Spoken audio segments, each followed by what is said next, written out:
இருக்கிற அந்த தேவனுடைய அற்புதமான வார்த்தை எனக்கு வேண்டும் ஆண்டவரே.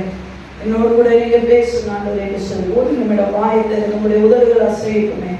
என்னோடு பேசுங்கப்பா. நீங்க பேசுகிற தேவன் ஆண்டவரே. உங்க சத்தம் என்னை நோக்கி வரட்டும் ஆண்டவரே. சொல்லக்கூடிய எல்லா வார்த்தைகளும் எனக்குன்னு நீங்க சொல்லக்கூடிய வார்த்தைகள் உண்டே ஆண்டவரே. என்னோடு கூட பேசுங்கப்பா ஆண்டவரே. இந்த சத்தம் என்னிலே நோக்கிக்கட்டும் ஆண்டவரே. எனக்கு என்ன கற்றுத்தர விரும்புகிறீங்களோ அதை கற்றுக்கொண்டு நான் இந்த இடத்தை விட்டு கடந்து செல்ல உதவி செய்யணும் என்று சொல்லி ஜெபம் பண்ணி நாம் செய்திக்குள்ள போகலாம். தேவன் உதவி செய்வார். அன்றைக்கு இந்த ஒரே ஆராதனை ஆரம்பத்திலிருந்து இதுவரைக்கும் நடத்தி கொண்டே சிறை மக்கள் நன்றி ஆண்டவரே. உண்மைதான் எங்க கூடவே நீங்க இருந்தீங்க ஆண்டவரே. இந்த எத்தனையோ ஜனங்கள் எத்தனையோ சபைகள் ஆண்டவரை சரியான விதத்துல நடத்த முடியாதவரைக்கு தள்ளாடுதாங்கப்பா. எங்களுக்கு நல்ல இடத்தை கொடுத்து நல்ல வார்த்தைகளை கொடுத்து எங்களை ஆட்சி தேற்றி வருகிறீங்க. நன்றி. இடத்துல குறைவுகள் உண்டு, காலதாமதமாய் வந்தவர்கள் உண்டு. ஆனாலும் எல்லாவற்றையும் மன்னித்து இப்போ எங்களோடு நீங்க பேசணும் ஆண்டவரே.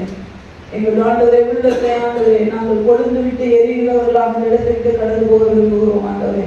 அடியாளை மறைத்து நீங்க பேசணும் ஆண்டவரே. பேபியுடைய சத்தம் வேண்டாம் ஆண்டவரே. பேபி பேசுகிறதை கேட்க யாரும் வரலாம் ஆண்டவரே. நீங்க பேசுகிறதை ஏசப்பா நீங்க பேசுகிறதை பரிசுத்தாவியானவரே உங்களுடைய சத்தத்தை கேட்டுதான் நாங்க எல்லாரும் தேவியும் கூட அதுக்குதான் வந்திருக்கிறேன். ஆண்டவரே என்னை மறைத்தாவியானவரை நீங்க வெளிப்படுத்தியாக பெரிய காரியங்களை செய்ய ஒரு மறுரூபம் உண்டாக உதவி செய்ய உண்மை போல மாற்றம் வழி நடத்துங்க. இயேசு கிறிஸ்துவின் மூலம் சொல்ல கேளும் எங்கள் ஜீவனாமே நல்ல பரலோக பிதாவே.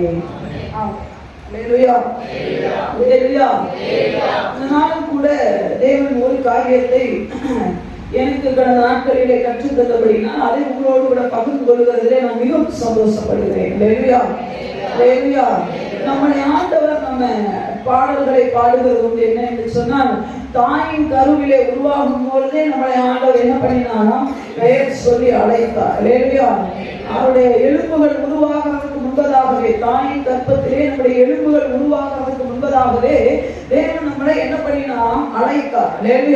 அழைத்தார் என்பது என்னன்னா நம்மை குறித்ததான தேவனுக்கு ஒரு திட்டம் உண்டு. என் பிள்ளையை நான் இதுக்காக தான் உருவாக்குறேன் என்று சொல்லி ஒரு வீடை கட்டுவீங்க அப்படின்னு சொன்னா அந்த வீட்டை குறித்ததான ஒரு திட்டம் உண்டு. அப்படிதான் ஒரு வீட்டை நம்ம எதுக்கு கட்டுவோம் அப்படின்னு சொல்லி பாத்தீங்கன்னா அந்த வீட்டுல நாம் குடியிருக்க வேண்டும்.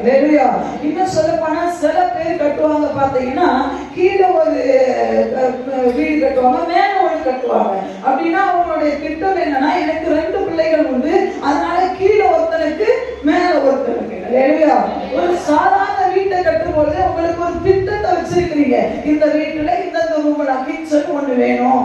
ஏன் கிச்சன் வேணும்? அதுல நான் சமையல் செய்யணும். ஒரு வீட்டை ஒரு 1000 சதுரடியை வாங்கி அதை கட்டும் பொழுதே பயங்கரமான திட்டத்தை போடுறீங்க. சிலருக்கு வீடு அதாவது லேண்ட் வாங்குறதுக்கு முன்னாடியே ஒரு திட்டம் உண்டு. என்ன தெரியுமா? இந்த ஏரியாவில எனக்கு ஒரு இடம் வேணும்.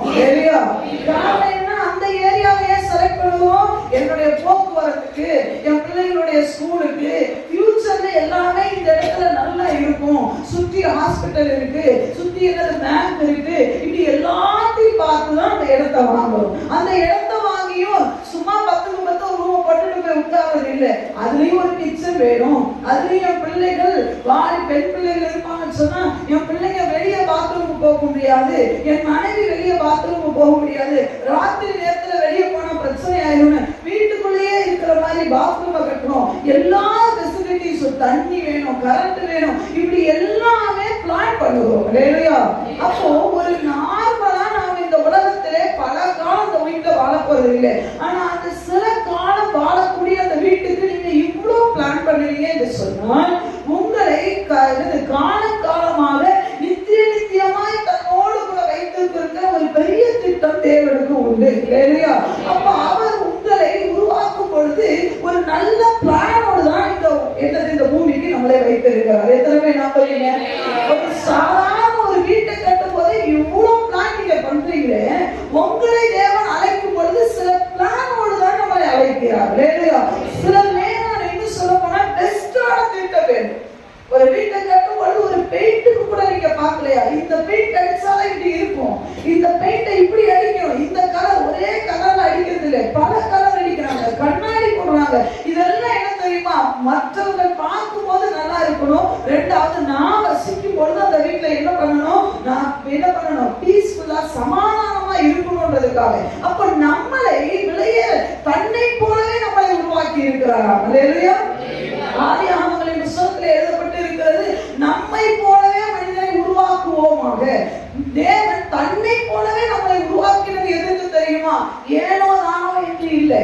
நம்மை குறித்து அன்பு விசுவாசிகளே, அன்பு வாலிப செல்வங்களே, ஆண்டவர் உங்களையும் என்னையும் பார்த்து சொல்லுகிறது, உங்களை நான் தாயின் கர்ப்பத்திலே தெரிந்து கொள்ளும் பொழுதே ஒரு திட்டத்தோடு தான் நான் எடுத்தேன். அந்த திட்டம் விலையேறப்பட்ட திட்டம். அல்லேலூயா.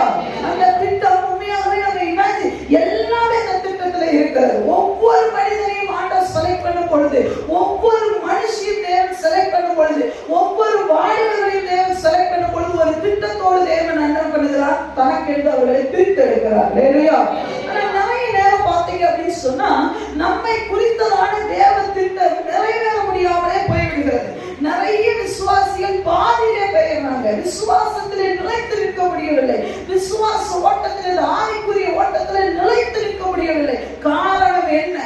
ஏன் தேவனுடைய திட்டம் நம்முடைய வாழ்க்கையில நிறைவேறவில்லை? இன்னைக்கு நிறைய நேரம் வீடை கட்டுறோம், நான் சொன்னது போல, ஆனா பாதியிலே நின்று விடுகிறது. அல்லேலூயா. அல்லேலூயா. பெயிண்ட் அடிக்க முடியல, சில நேரம் சிமெண்ட் அடிக்க பூச முடியல, கட்டி பில்டிங் எல்லாம் முடிஞ்சிருச்சு, கதவு வைக்க முடியல, கட்டி எல்லாம் முடிஞ்சிருச்சு, கரண்ட் வாங்க முடியல, கட்டி எல்லாம் முடிஞ்சிருச்சு, இல்ல தண்ணி வசதி ஏற்படுத்தி தர முடியல, கட்டி எல்லாம் முடிஞ்சிருச்சு, வீட்டுக்குள்ள போக முடியல. இப்படி பல நேரங்களில இந்த வீட்டுல நம்ம வசிக்க முடியாதபடிக்கு திட்டம் வருகிறது போல, அது போல தேவனுடைய திட்டம் நம்மிடத்திலே பரிபூரணமாய் நிறைவேற முடிகிறது இல்லை. இல்லையா? அப்ப அது தேவனுடைய தவறா அப்படின்னு கேட்டா தேவனுடைய தவறு அல்லவே அல்ல. தேவன் கட்டாயமா ஒரு திட்டத்தை உருவாக்கி இருப்பார் என்று சொன்னால் அவர் பூரணமா இதை நிறைவேற்றி முடிப்பார். எந்த வேதத்தில் இருக்கிற எந்த பரிசுத்தவான்களை எடுத்துக்கொள்ளுங்க, ஆண்டவர் அவர்களுக்கு ஒரு திட்டத்தோடு அழைத்தார், அதை நிறைவேற்றி முடித்தார். ஆண்டவர் முடிக்கிற தேவன். ஆமென் சொல்லுங்க. சத்தமா லேலியா சொல்லுங்க. செய்தி கேட்கிற நேரத்துல தூக்கத்தின் ஆவி அப்படியே அசைவாடும். என்ன ஆவி அசைவாடும்? நல்ல ஆராதிக்கிறவன் தூங்கிடுவான். ஆராதனை ஏன் தெரியுமா முதல்ல வச்சாங்க? பாட்டு ஏன் தெரியுமா முதல்ல வச்சாங்க? என்னைக்காவது பரிசுத்தவான்கள், முதல் நூற்றாண்டு பரிசுத்தவான்கள் ஊழியர்களை கேட்டிருக்கீங்களா? ஏங்க செய்தியை முதல்ல வச்சுட்டு பாட்டெல்லாம் பின்னாடி வச்சிருக்க வேண்டியதாங்க. ஏன் பாட்டை முதல்ல வச்சாங்க தெரியுமா? நல்ல கையை தட்டி, கையை உயர்த்தி, நல்ல வாயை திறந்து பாடினீங்கன்னா உங்களுக்குள்ள தூக்கத்தின் ஆகி பெய்யும். நான் இங்க பார்த்துட்டே உட்கார்ந்து இருக்கிறேன். கண்ணை திறந்து ஏன் திரும்ப பார்க்க? சில பேர் உட்கார்ந்து பார்க்கலாம், நம்மளே திருப்பி பார்க்கலாம். நமக்கே வெக்கமா போயிடுது. திருப்பி நம்மளே பார்க்கணும். கையை தட்டுறது இல்லை, வாயை திறந்து பாடுறதே இல்லை. நீ நல்ல செய்தியில தூங்கதான் போறீங்க. இப்ப சில பேர் நல்லா தூங்க போறீங்க, எனக்கு நல்லா தெரியும். நான் முன்னாடி நிக்கிறேன், எனக்கு அப்படியே அழகா தெரியுது. நீங்க உட்கார்ந்து நல்லா தூங்குறீங்க. இது ஒரு நல்ல ஒரு செய்தி, சந்தோஷமான ஒரு செய்தி. அப்படிதான் அப்படிதான் ஆராதனையில ஒழுங்கா ஆராதிச்சிருக்கணும். அப்ப தூக்கம் வராது, கொட்டாய் கூட வரக்கூடாது. இப்படி பாயை கிழிச்சுவா தெரிஞ்சுக்கோங்க தேவன். வேலையா வாரம் முடிச்சு உட்காந்து உனக்காக ப்ரிப்பேர் பண்ணிட்டு வந்து உட்காந்து ஆண்டவர் பேசிட்டு இருப்பாரு. உட்காந்து அது யானை கொட்டாய் விடுற மாதிரி விடுறது, மனுஷன் விடுற மாதிரி விட்டா கூட பரவாயில்ல. கண்ட்ரோல் பண்ண கூட தெரியாத உட்கார்ந்து இருக்கிறது. லேலியா சொல்லுங்க. ரெண்டு கையை உயர்த்தி லேலியா சொல்லுங்க. சத்தமா சொல்லுங்க. லேலியா. நல்ல கொஞ்சம் லேலியா சொல்லுங்க. இன்னும் கொஞ்சம் லேலியா சொல்லுங்க. சத்தமா சொல்லுங்க.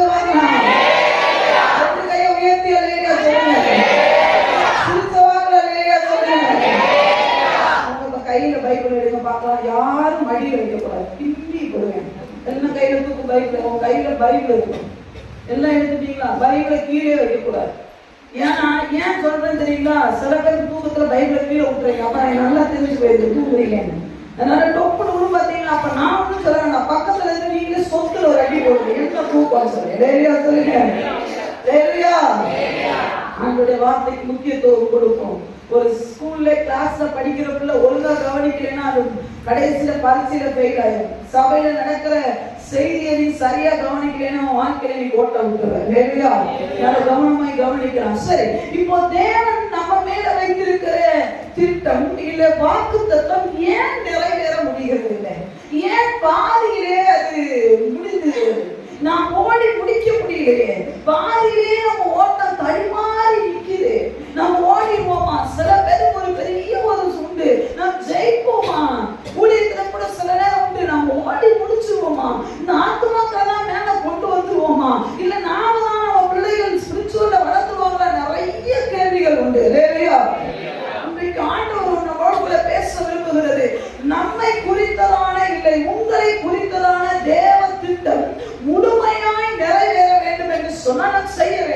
என்ன? ஹalleluya.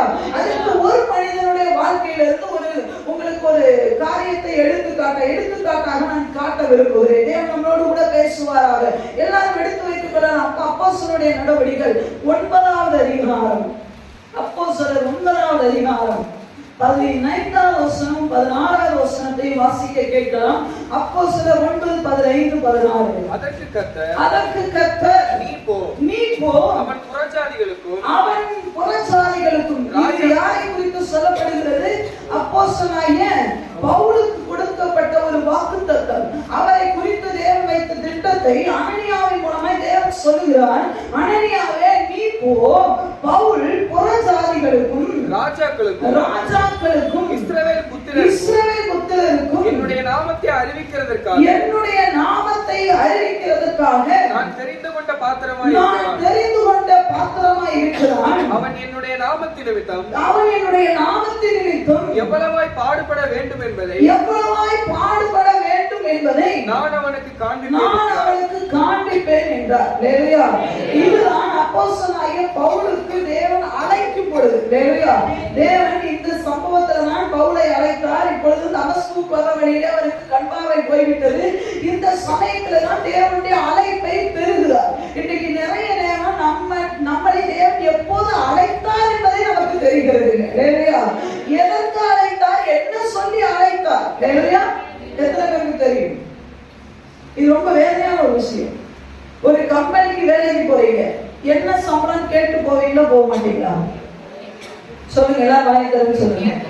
கேட்போம். வீட்டுக்கு வராங்க, பிள்ளை போறான் போயிட்டு வேலைக்கு போயிட்டு வரான். கேட்கிறேன் நான், வர ஒன்றும் இல்லை, இடையில பிடிப்பு வேலைக்கு போனா, சச்சின் வேலைக்கு போனா, கேட்ட என்ன வேலை? எனக்கு அந்த வேலைன்னா என்னன்னே தெரியல, ஆனா எனக்கு விளங்கல, மறுபடியும் சொல்லு, இப்படின்னா என்ன? அவன் எனக்கு புரியுற மாதிரி எக்ஸ்பிளைன் பண்றான். கேட்டேன், சம்பளம் எவ்வளவு தருவாங்க? இவ்வளோ. குடிச்சது போக எவ்வளவு வருது? எல்லாமே அவனுக்கு தெரியுது. எனக்கு தெரியுன்றதை விட உள்ள போயிட்டு வந்த அவனுக்கு, வேலை செய்யற அவனுக்கு, என் வேலை இதுதான், இந்த வேலைக்கு சம்பளம் இவ்வளவுதான், இந்த வேலையில லீவு இவ்வளவு கிடைக்கும், இந்த வேலையில இன்கிரிமெண்ட் இப்ப போடுவாங்க, எல்லாமே நமக்கு தெரியுது. ஆனா தேவன் உன்னை எதற்காக அழைத்தார், இந்த இடத்துல எதற்காக வைத்திருக்கிறார், இந்த திருச்சபையில எதற்காக வைத்திருக்கிறார், சில விசுவாசிகளை கேட்டு பாருங்க, தெரியாது. ஆனா எங்க போறோம்? சொல்லுங்க, எங்க போறோம்? இப்ப நான் ஒரு வேலைக்கு போறேன். வேலைக்கு போனோன்னு நீங்க கேக்குறீங்க, என்ன வேலை? தெரியாது. ஏதோ வேலைக்கு போறேன். ஐயா, சர்ச்சுக்கு எதுக்கு வர்ற? தெரியாது. சர்ச்சில் என்ன வேலை? தெரியாது. சர்ச்சுக்கு போறதுனால என்ன கிடைக்கும்? தெரியாது. சர்ச்சுக்கு எதுக்கு வரணும்? நான் கேட்பேனா இல்லையா? நான் இப்ப கேட்கிறேன். போய் பவுலியன்ட்ட, எங்க படிக்கிற? காலேஜுக்கு போறேன். எங்க படிக்கிற? ஏதோ நிறைய குரூப் இருக்கு, அதுல ஒரு குரூப்ல படிக்கிறான். சரி, படிச்சு என்ன ஆக? ஏதோ ஒண்ணு ஆகணும்னு போறேன். வேலையா கிடைக்குமா? யாருக்கு தெரியும்? நான் சொல்றேன், நீ எதுக்கு காலேஜுக்கு போற? போகவே வேண்டாம், இங்கே இரு. இன்னைக்கு நிறைய விசுவாசிகள் ஒரு வேலைக்கு போற, சம்பளம் எவ்வளவு கேட்கிற? அன்பு விசுவாசியே, சம்பளம் எவ்வளவு வரும் கேட்கறீங்க? பிஎஃப் இஎஸ் எல்லாம் பிடிச்சு போல கையில எவ்வளவு வரும் தெரியுதா இல்லையா? தெரியுதா இல்லையா? உடச்சு பார்க்க கூடாது. சொல்லுங்க, சத்தமா சொல்லுங்க. என் கூட பின்னாடியே வரணும். செய்தி வேலையில என் கூடயே வரவங்க பேசிக்கிட்டே வரணும். சொல்லுங்க. எம்மாவது சீசன்கள் 2 பேர் பேசினால கூட ஆண்டவர் வந்தார். ஆண்டவர் கேட்க கேட்க பேசினால சுவாரஸ்யமா போச்சு செய்தி. நான் கேட்கும்போது நீங்க பதில் சொல்லணும். வேலைக்கு போகும்போது சம்பளம் இவ்வளவு தெரியுமா தெரியாதா? சொல்லுங்க. வேலைக்கு போனாலும் பரவாயில்ல, சொந்த தொழில் வச்சிருக்க. இப்போ எக்ஸாம்பிளுக்கு பாத்தீங்கன்னா, அருமையான தீபத்தை பிரதர் ஆகட்டும், அருமையான யாரு ராஜா பிரதர், இவங்கெல்லாம் சொந்தமா பிரதர் நான் சொல்றேன், இங்க இருந்து மெட்ராஸ் போயிட்டு வரீங்க பிரதர், எவ்வளவு கிடைக்கும் அப்படின்னு கேட்டா, அது போனாதான் சிஸ்டர் தெரியும். என்னைக்கே அவர் சொல்லிக்கிறாரு, இங்க இருந்து மனுஷன் வண்டியில ரோட ஏற்றும் போதே கேட்டுவாரு எவ்வளவு வரும், அங்க டோல்கேட்டுக்கெல்லாம் போக எவ்வளவு வரும், ஒரு சாதாரண லோடுக்கு ஏற்றிட்டு போகிறதுக்கு என்ன வரும், அதுல அவர் கான்ட்ராக்ட் போட்டுவார் மனுஷன். போயிட்டு வந்து டீசலுக்குலாம் போக நம்ம கையில இவ்வளவு நிற்கும் சொல்லி யோசிச்சு பிரயாணம் பண்ணுகிறீங்க. அதனாலதான் ஆண்டவர் சொல்லுகிறார், இடுக்கமான வாசலுக்குள்ள நுழையது முன்னாடி யோசிச்சு போல. இந்த இயேசு எதற்காக உன்னை அழைத்தார்? யாருக்கா தெரியுமா? இன்னைக்கு நிறைய பவுலை தேவன் அழைத்தது தெளிவாய் பவுலுக்கு தெரிந்தது. பவுல்கிட்ட தேவன்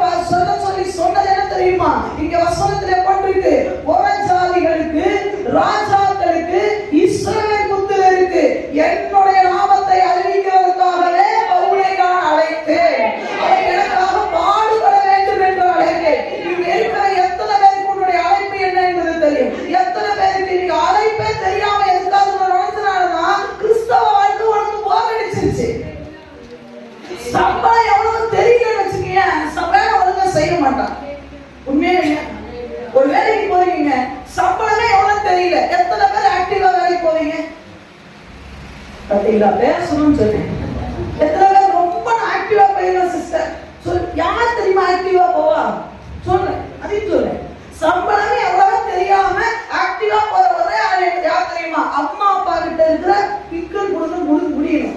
வீட்டுக்குள்ள இருந்தா டார்ச்சர் பண்ணிக்கிட்டே இருக்காங்க. அங்கனா ஓபி அடிக்கலாம் போற ஒரு வயது சம்பளம் என்னன்னு கேட்காம போவான். ஆனா வாழ்க்கையில முன்னேறணும்னு நினைக்கிறவன் என்ன சம்பளம் கேட்டுதான் உள்ளே போவான்.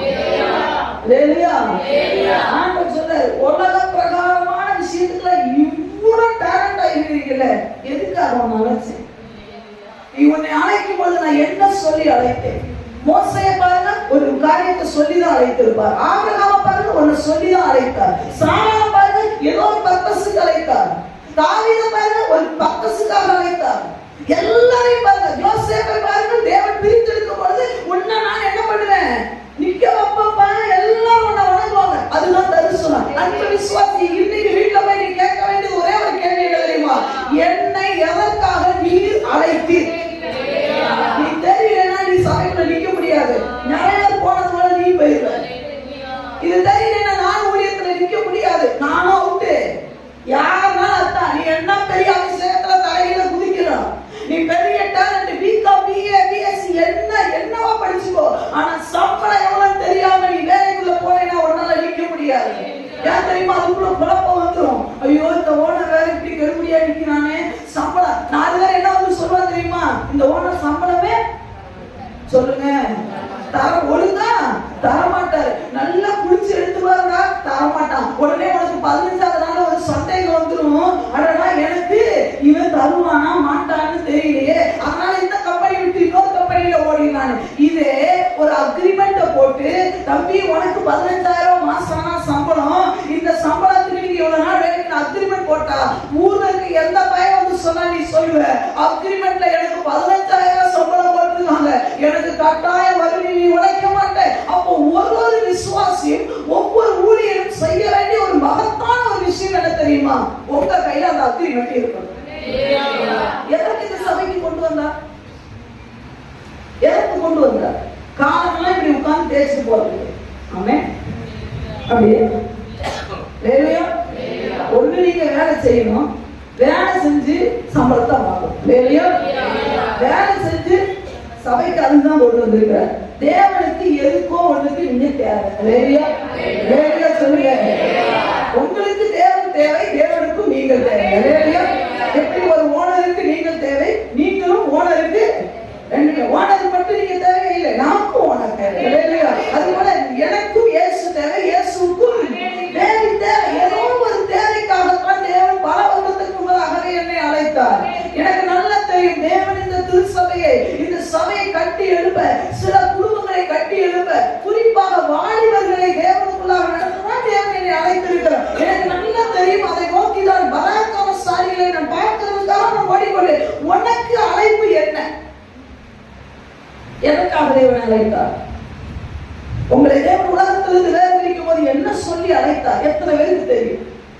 இன்னைக்கு போய் வீட்டுல போய் கொஞ்ச நேரம் உட்காந்து யோசிங்க, என்னத்துக்கு ஆண்டவரை அழைச்சிங்க? மறுபடியும் அந்த டாக்குமெண்ட் நான் பார்ப்பேன் தானே. ஒருவேளை சம்பளம் இப்படி போய் சொன்னா என்ன பண்ணுவோம்? அந்த டாக்குமெண்ட் எல்லாம் எடுத்து பார்க்கறது கூட. இன்னைக்கு வீட்டுல போய் நினைக்க வேண்டியது, நீங்க எத்தனை தடவை அசை போடுவீங்களோ மாட்டீங்களோ தெரியாது. ஆவியானவர் சொல்லுகிறார், உன்னை நான் அழைத்ததுக்கு ஒரு நோக்கம் உண்டு, அதை சொல்லி நான் அழைச்சிருக்கேன். அதை நீ மறந்து பல நாள் ஆயிடுச்சு. இன்னைக்கு போய் அந்த பையில போறட்டு அந்த பையில போய் போறட்டும். எதுக்காண்டவரை என்ன அழைச்சிங்க? எதுக்கு? சில நேரம் பாத்தீங்கன்னா நம்ம அம்மா அப்பா கிட்ட பேசியிருப்பார்.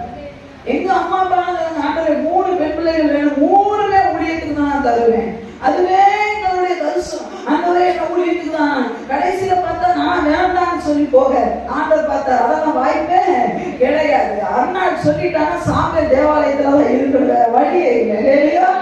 ஆண்டவர் தொட்டார், பிடித்தார், வேற வழியே இல்லை, வந்துடணும். அல்லேலூயா. அது எத்தனை பாடுகள் போராட்டங்கள் வந்தாலும் அந்த அழைப்பு, அந்த டாக்குமெண்ட் உன் கையில இருந்ததுன்னு சொன்னா நீ அசரவே மாட்டேன். ஊழியத்துல எத்தனையோ பாடுகள் வந்தது, நான் அசராம போனதுக்கு காரணம் எத்தனையோ பேர் என் கூட வந்தாங்க. கடைசி வரைக்கும் நான் அவங்க கூட இருப்பேன். நான் ஊழியத்துக்கு ஒத்துழைப்பு கொடுப்பேன் சொன்னவனா இங்க எடுத்து குத்திட்டு போனா. அப்பெல்லாம் நிக்கிறதுக்கு ஒரே காரணம் என்ன தெரியுமா? இந்த டாக்குமெண்ட் கையில இருக்கிறனால. என்னை அழைத்தவர் தேவன்.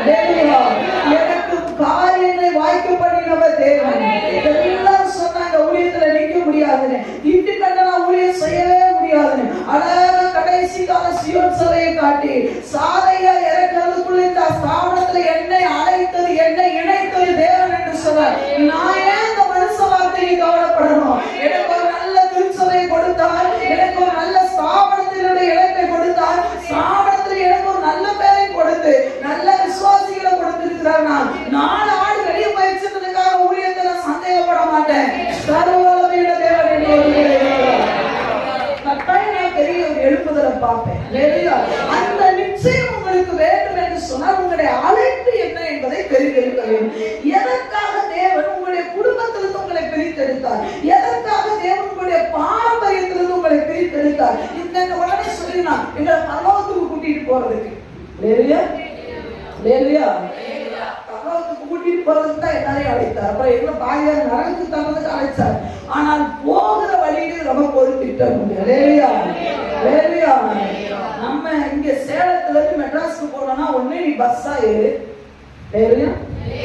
ஒண்ணு பஸ்ஸா இருக்கணும், இல்லைன்னா டிரைவரா இருக்கணும், இல்லைன்னா கண்டக்டரா இரு, இல்லைன்னா டயராவா இரு, இல்ல ஏதாவது ஒரு பாட்ஸா இருக்கணுமா இல்லையா? நாம சொல்றது நான் இங்க இருந்து அங்க போறேன், ஆனா ஒண்ணுமே செய்யாம இருப்பேன். தேவ திட்டம் என்ன? வாலிபனே, நிறைய பேர் இடறி போற மாதிரி நீ இடறி போக கூடாதுன்னு நீ நினைச்சேனா இன்னைக்கு போய் தேவ பாதத்துல நீங்க நிறைய நேரம் நம்முடைய ப்ராப்ளம் என்ன தெரியுங்களா? நல்ல ஜெபம் பண்றோம், நல்ல வேதத்தை படிக்கிறோம், ஒன்னும் ஒர்க் அவுட் ஆகுது இல்லை. காரணம் என்ன தெரியுமா? அழைப்பு என்னன்னு தெரியாமலே நீ ஜெபம் பண்ணிட்டு உட்கார்ந்து. என் அழைப்பு பாடலுடைய அழைப்பு அல்ல. நான் பாட்டுக்காரனா மாறவே முடியவே. நான் அதுக்காக தலையில நின்று ஜெபம் பண்ணாலும் என் ஜெபத்துக்கு பதிலே. சாமுவேலை அழைத்தது ராஜாக்களை அபிஷேகம் பண்ணுகிறதுக்காக ஒழிய ராஜாவாக இல்லை. சாமுவேலை அழைச்சது நீ ராஜாக்களுக்கு தீர்க்கதரிசியா அதை நோக்கிதான் என் பயணத்தை தொடர்ந்துமே ஒழிய என்னுடைய அழைப்பு தெரியாமலேயே என்ன அதுக்காக நடத்துங்க. நீ என்ன அதுல முயற்சி எடுத்து நீ அதுல பெரிய சக்சஸ் ஆனாலும் ஒரு நாள் நீ தோத்து போயிருப்ப. இன்னைக்கு நீங்க ஆண்டவர்கிட்ட கேட்கணும், இந்த உங்களுடைய குடும்பத்திலிருந்து உங்களை வேறுபிரித்ததுக்கு ஒரு நோக்கம் உண்டு, உங்களுடைய பாரம்பரியத்திலிருந்து உங்களை வேறுபிரித்ததுக்கு ஒரு நோக்கம் உண்டு, குறிப்பாக இந்த திருச்சபையில உங்களை இணைத்து ஒரு பணியில வைத்திருக்கிறதுக்கு ஒரு நோக்கம் உண்டு. அது என்னன்னு நீங்க தான் தேவன்கிட்ட கேட்கணும். தேவன்கிட்ட ஏன் ஆண்டவரே ஒரு பார்த்தாயே என் ஆண்டவரை இந்த இடத்துக்கு ஏன் கொண்டு வந்தீங்க? இந்த சேலத்திலேயே என்ன நிலைநிறுத்துறீங்க? இந்த பகுதியிலேயே என்ன வச்சீங்க? இந்த குடும்பத்திலேயே என்ன வச்சீங்க? அது தானா வந்து விழும் தேவ பாதத்துல. இப்பொழுது பவுலுக்கிட்ட வருவோம். பவுலை தேவன் சொன்ன காரியம் என்ன என்று சொன்னால், மறுபடியும் 15ஆம் வசனத்திலே அவன் புறஜாதிகளுக்கும் ராஜாக்களுக்கும் இஸ்ரவேல் புத்திரருக்கும் என்னுடைய நாமத்தை அறிவிக்கிறதுக்காக நான் தெரிந்து கொண்ட அற்புதமான பாத்திரமாய் இருக்கிறார். அதோடு கூட முடியவில்லை, என்னுடைய நாமத்துக்காக நாமத்தின் நிமித்தம் அவன் எவ்வளவாய் பாடுபட வேண்டும் என்பதை நான் அவனுக்கு காண்பிப்பேன். புறஜாதிகளுக்கு சுவிசேஷம் சொல்ல வேண்டும், ராஜாக்களுக்கு தேவனுடைய நாமத்தை சொல்ல வேண்டும், 3வது இஸ்ரவேல் புத்திரருக்கு என்னுடைய நாமத்தை அறிவிக்க வேண்டும், 4வது என்னுடைய நாமத்துக்காக என்ன பண்ண பாட வேண்டும்? அவன் பாடு. 4 திட்டம் பவுலை கொண்டு இருக்கு. எல்லாம் சொல்லுங்க, எத்தனை திட்டம்? 4 திட்டம். இது பூரணமாய் பவுலுடைய வாழ்க்கையில நிறைவேறிச்சான்னு கேட்டா ஆமா. உங்க வாழ்க்கையில என் வாழ்க்கையில தேவன் சொன்னது பரிபூரணமாய் நிறைவேறும். அது எவ்வளவு காலம் ஆனாலும் பரவாயில்ல. சில நேரம் தாமதம் பண்ணலாம், ஆனா நிறைவேறும். அவன் சொன்னது சொன்னதுதான், அதை மாற்ற. நல்ல கவனிக்கணும். பிலாத்து இயேசு கிறிஸ்துடைய சிலுவைக்கு மேல ஒரு விலாசத்தை எழுதி வைத்தார். என்ன எழுதி வைத்தார்? இயேசு கிறிஸ்து யூதருடைய ராஜா எழுதி மேல அடிச்சிட்டார். உடனே பரிசேயர்கள் சதுசேயர்கள் எல்லாரும் வந்து கேட்கறாங்க. என்ன கேட்கறாங்க? எப்பா பிலாத்துவே நீர் அப்படி எழுதாதீங்க, தான் யூதருடைய ராஜா என்று அவன் சொன்னதாக எழுதுங்கன்னு சொல்லும் பொழுது பிலாத்து என்ன தெரியுமா சொன்னாரு? எழுதினது ஒரு பிலாத்து எழுதினது மாற்ற முடியாதுன்னு போது தேவன் உங்களை கொண்டு செய்ய நினைக்கிற சொன்ன காரியத்தை எழுதுனதா மாற்ற முடியாது. வியாதி வரட்டும் நீங்க சொல்லுங்க, மாத்த முடியாது. போராட்டம் வரட்டும் நீங்க சொல்லுங்க, மாத்த முடியாது. பிரச்சனை வரட்டும் சொல்லுங்க, என்ன கொண்டு வைத்திருக்கிற திட்டம் மாறாது, என்னை கொண்டுதான் செய்யலாம். ஆனா உங்களுக்கு அந்த திட்டம் தெரிஞ்சிருக்கும். அல்லேலூயா. இப்போ 4 விஷயத்தை சொல்லுகிறார். மறுபடியும் சொல்லுகிறேன், புறஜாதிகளுக்கு நாமத்தை அறிவிக்க வேண்டும், ராஜாக்களுக்கு சொல்ல வேண்டும், இஸ்ரவேல் ஜாதிகளுக்கு சொல்ல வேண்டும், என்னுடைய நாமத்துக்காக நீ பாடுபட வேண்டும். எல்லா விசுவாசிகளுக்கும் தெரியும் பவுல் பாடுபட்டது. அல்லேலூயா. அவர் நிறைய பசியில இருந்திருக்கிறார், அவர் நிறைய பட்டினியில இருந்திருக்கிறார், நாசமோசத்துல இருந்திருக்கிறார், கப்பல் சேதத்திலே. பவுலை போல எந்த அப்போஸ்தலர்களும் பாடுபடலை. அவ்வளவு பாடுகளை பட்டிருக்கிறார். இயேசுவுக்கு 39 அடிகளா 5 தடவை அடிபட்டு இருக்கிறார். அவ்வளவு தூரம் அடிக்கப்பட்டு இருக்கிறார். அவர் நிறைய நேரம் நிர்வாணத்துல இருந்தார். அல்லேலூயா. இன்னைக்கு விசுவாசிகளுக்கு ஒரு பெரிய தவறான ஒரு மனப்பாங்கு வந்திருக்கு. என்ன தெரியுமா? பாடுகளே இந்த பகுதிகளிலே இல்லை. என்னைக்கு அதை அடிக்கடி நான் சொல்லக்கூடிய காரியம், உயிரோட இருக்கிற மீன் எதிர்நீச்சல் போட்டுதான் ஆகும். செத்த மீன் தான் தண்ணியோட போகும். நீ உயிருள்ள கிறிஸ்தவனா இருந்தால் பிரச்சனைகளை போஸ்ட் பண்ணி எழுதி போகிறவனாகத்தான் இருப்பார். ஆனா இவ்வளவு பாடுகள் மத்தியிலையும் தேவன் பவுலை கைவிடவே இல்லை. ஒரு ராப்பகல் முழுவதும் கடலிலே தத்தளித்து கொண்டிருந்தார். ஆனால் பவுலுடைய உயிரை எடுக்க முடியல. பவுலை கொண்டு தேவன் சொன்ன தீர்க்கதரிசனம் நிறைவேற வேண்டும். உங்களை கொண்டு சொன்ன தீர்க்கதரிசனம் நிறைவேறும். என்ன வரட்டும், நீங்க நினைக்கலாம், ஐயோ நடக்க முடியாதது போல தெரியுது, இது நிறைவேறாதது போல தெரியுது. ஆனா சொன்ன சந்தேகப்படாத, உன்னை அழைச்சது உண்மைனா, உனக்கு நான் சொன்னது தெளிவா உனக்கு புரியும் சொன்னா, உன்னை கொண்டு நான் செய்யக்கூடிய காரியம் நிச்சயமா நிறைவேறும். பட்டினி வரட்டும், எல்லாரும் நம்மளை விட்டு சதறி போகட்டும், எல்லாரும் போகட்டும். அவர் நம்மளை விட்டு போக மாட்டார். எல்லாரும் போகட்டும். தாவீதை விட்டு மனைவி போனாங்க, யோபுவை விட்டு மனைவி போனாங்க, பிள்ளைகள் போனாங்க. ஆனா தரிசனம் நிறைவேறியது. எல்லாரும் நம்மளை விட்டு போகிறதான பிரச்சனை இல்லை. போகக்கூடாது, போகக்கூடாது. தேவன் மட்டும் என்னை விட்டு போகக்கூடாது. அவ்வளவுதான் பைன். ஆனா நிச்சயமா ஓடி ஜெயிப்பேன். இங்கே பவுல் பாடுகளை பட்டார். எல்லாருக்கும் தெரியும். அப்படிதான், எல்லாருக்கும் தெரியும். பாடுபட்டாரா? எல்லாரும் சொல்லுங்க, பாடுபட்டாரா? பயங்கரமான பாடுகள். நான் அடிக்கடி நினைப்பேன், ஒரு கடவுள ராப்பகல் முழுவதும், ஒரு பகல் ஒரு இரவு முழுசும் தத்தளித்துட்டு மனுஷன் எப்படி இருந்திருக்காரு. உனக்கு வர சின்ன பிரச்சனையில ஏசி என்ன செஞ்சுட்டாரு கேட்கிறேன். நியாயமா? அன்பு விசுவாசி, நியாயமா? ஒரு சிலர் சொல்லுவாங்க, வர பிரச்சனையில டிப்ரெஷன் ஆயிடுச்சு. என்ன யாரும் டிப்ரெஷன் உனக்கு ஆகுது? என்ன நீ என்ன சாதிச்சு கிழிச்சுட்டு உனக்கு டிப்ரெஷன் ஆகுது? மைண்டே சரியில்லை. நடக்க பிரச்சனை என்ன? நீ பெரிய ராப்பகல் முழுவதும் தண்ணியில தத்தளிச்ச, உனக்கு மைண்ட் சரியில்லாப்பாங்க. ஒன்னும் நடக்கல, ஏசுக்கு ஒன்னும் சாதிக்கல, குடும்பத்துக்கும் ஒரு அளவு சாதிக்கல. ஆனா டிப்ரெஷன் மட்டும் நம்மளால ஆயிடுவாங்க. ஐயோ என் ஃபீலிங்ஸை யாருமே புரிஞ்சுக்கல, ஐயோ என்ன புரிஞ்சுக்கல. ஏன் பகல யாரும் கடலை தத்தளிச்சுட்டு இருந்த மனுஷன் சொல்ல என்ன யாருமே புரிஞ்சுக்கல. கிறிஸ்தவம் என்பது என்ன தெரியுமா? நீ மற்றவனை புரிஞ்சுக்க அழைக்கப்பட்டது கிறிஸ்தவம்.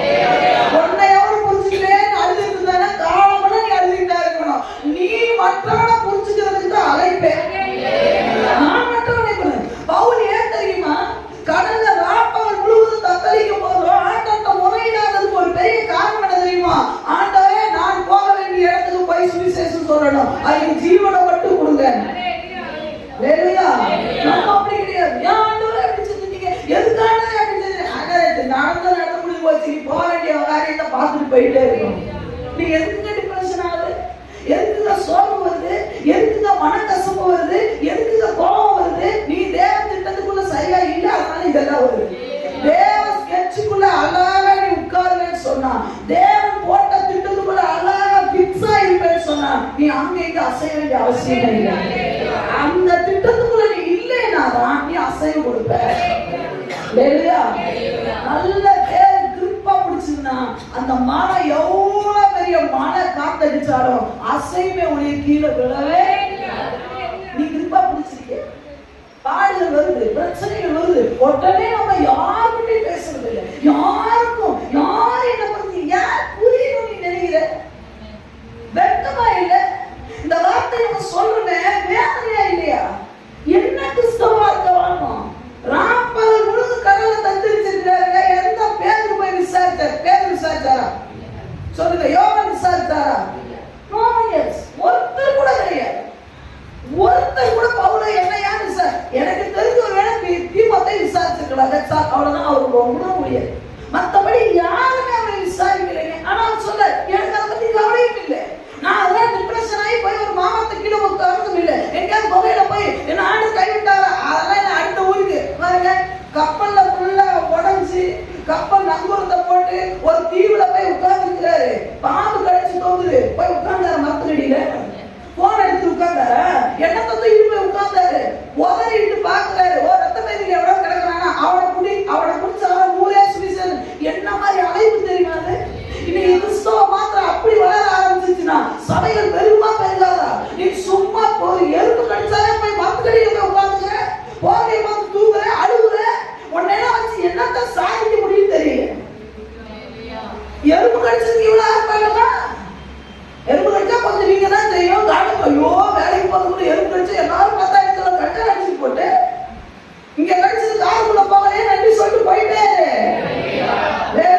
பெரிய உலகம் போட்டிங்க அடிக்க போற வந்தா வந்துட்டு போது அது ஒரு அழகு நினைச்சு போய் காண ஜபமே போயிருப்பாரு. அப்படிப்பட்டவங்களுக்கு ஆண்கிட்ட ஜோம் பண்ற முகம் முழுசு பருவா போட்டாங்க. டிப்ரெஷன் அப்படிதான் சொல்லுவாங்க. அதுக்கு தமிழ்ல என்ன சொல்லணும்? மன அழுத்தம். ஐயோ எல்லாம் கொழுவாங்க.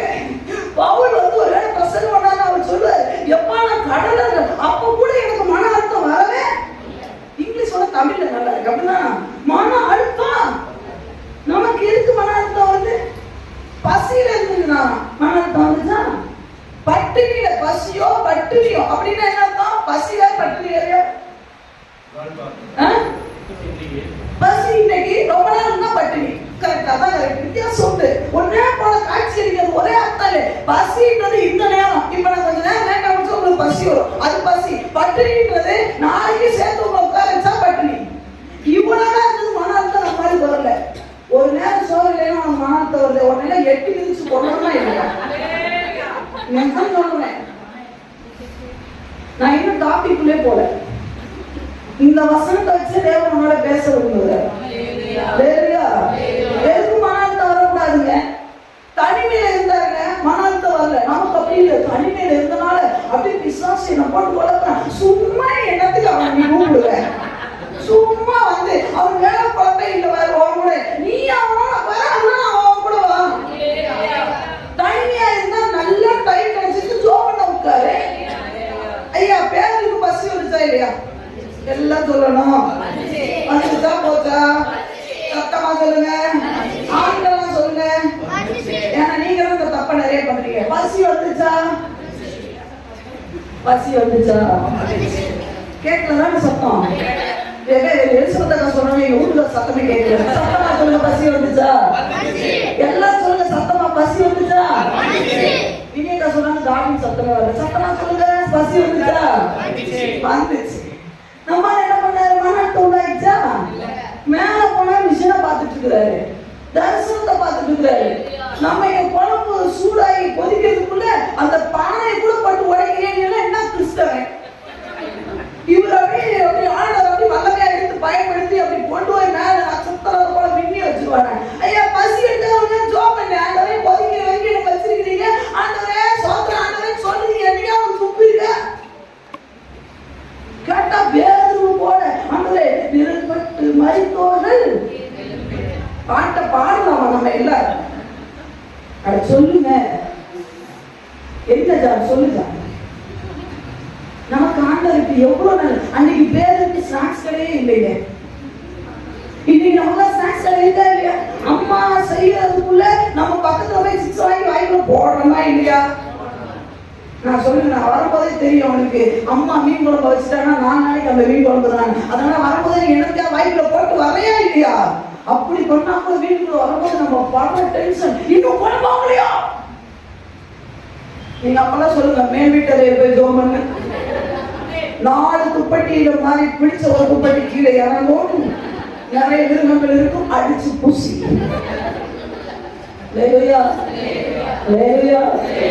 உண்மையா இல்லையா? மன அழுத்தம் நிறைய பேருக்குள்ள. ஐயா பேதுரு, நான் இன்னும் இதுக்குள்ள வரல, மறந்துடக்கூடாது. பேதுரு எந்த வீட்டுல இருந்தாரு? தரிசனம் பார்க்கும்போது எங்க இருந்தாரு? தோல் பதனிடுகிறவன் வீட்டுல. அப்படிதான். தோல் பதனிடுகிற வீட்டுல நாருமா மணக்குமா? சத்தமா சொல்லணும். நம்ம வீட்டுல ஒண்ணு சரியா இல்லைன்னா நம்ம என்ன மன அழுத்தம். எல்லா வீடும் அப்படி இருக்கு, நம்ம வீடு மட்டும் இப்படி இருக்கு. ஏன் நீ சுத்தம் பண்ணு? சுத்தம் பண்ணு. நீ எல்லா வீடும் நல்லா இருக்குல்ல, நீ எந்திரிச்சு முயற்சி எடு. நீ எந்திரிச்சு கொஞ்சம் கூட்டு, நீ எந்திரிச்சு கொஞ்சம் விளக்கு. எல்லாமே அவங்க செய்யணுமா? ஏதாவது இருக்கா? இதெல்லாம் எனக்கு ஆண்டவர் போட்டா போடு. சும்மா இல்ல, அடி வாங்கிட்டு வந்து நின்று இருக்கேன். ஆண்டவர் அதை சரி, நீங்க சரி, நானும் சரி. எந்திரி, நீ செய், நீ கூட்டு. மன குப்பை அப்படியே இருக்கு, நீ செய். மன அழுத்தம் செய். நான் சொல்றேன், அடுத்தவங்க மேல என்னைக்கு நீ பழி போடுறியோ அன்னைக்கு நீ மன அழுத்தத்துக்குள்ளதான் போவ. என்னைக்கு நீ பொறுப்பை ஏற்றுக்கிறியோ அன்னைக்கு நீ மன அழுத்தத்துல இருந்து வெளியே வந்துடுவேன். மன அழுத்தம் எவ்வளவு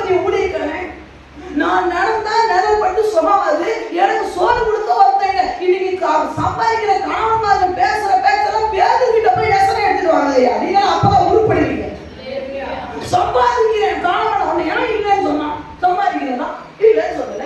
கொஞ்சம் முன்னாடி லேட் ஆகதான் தெரியும். இல்லையா? உண்மையா இல்லையா?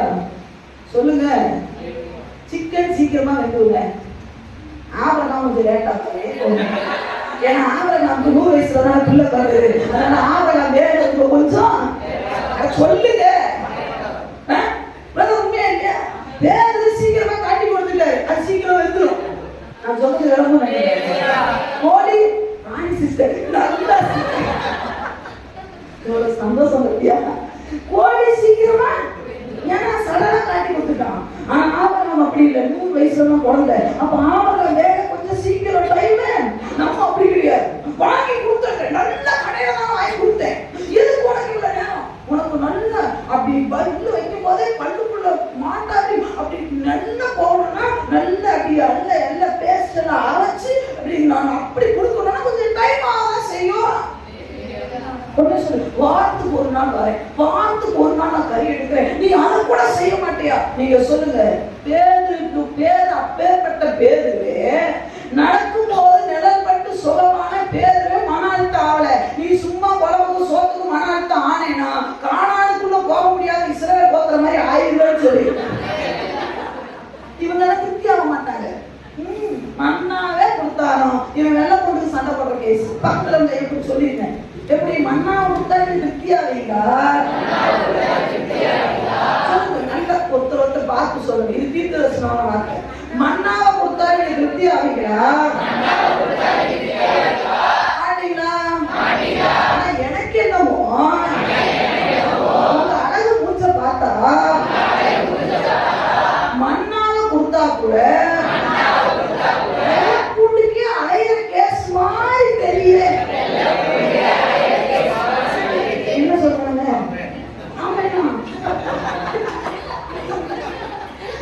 மண்ணாலே கொடுத்தாலே இவங்க திருப்தி அடைய மாட்டாங்க. வெள்ளை பூண்டு இல்லையே. என்னன்னா வெள்ளை பூண்டு ஆண்டவர் கொடுத்தத நல்லா காசு குடிச்சு தின்னுட்டு போயேன். யாரோ ஒருத்தர் ஸ்டேட்டஸ் பார்த்தா போட்டிருந்தாங்க. நான் நல்லா பார்த்தேன், ரொம்ப பிடிச்சிருந்தது. இந்த வாடி பிள்ளைன்னா யாரும் தெரியல. காந்தினா யாருக்குள்ள நான் பார்க்க மாட்டேன். யாரும் தீர்ப்பு தான் நினைக்கிறேன். என் காலை எந்திரிக்கும் போது அழில இல்லைன்னு புலம்பாத. உனக்கு நல்ல உயிரை கொடுத்துருக்காரு நன்றி சொல்லு. சோறு இல்லைன்னு கவலைப்படாத. சோறு தின்ன முடியாம நிறைய பெற்று கிடக்கலாம். அது இல்லை இதுன்னு போட்டு வாயில மூக்குல டியூப் போட்டு கிடக்கலாம். உனக்கு சோத்த ரசமா பைக்கி வைக்கிறாள். ஒரு கொண்டாட்டி ஒரு அம்மா போட்டு வச்சிருக்காரு. அம்மா வேற லெவல் தான் காசு கொடுத்து போயிட்டாரு. அந்த அம்மாவுக்கு எந்த தாய்க்குமே உனக்கு ரசம் கொடுக்கறதுல சந்தோஷம் வராதுங்க.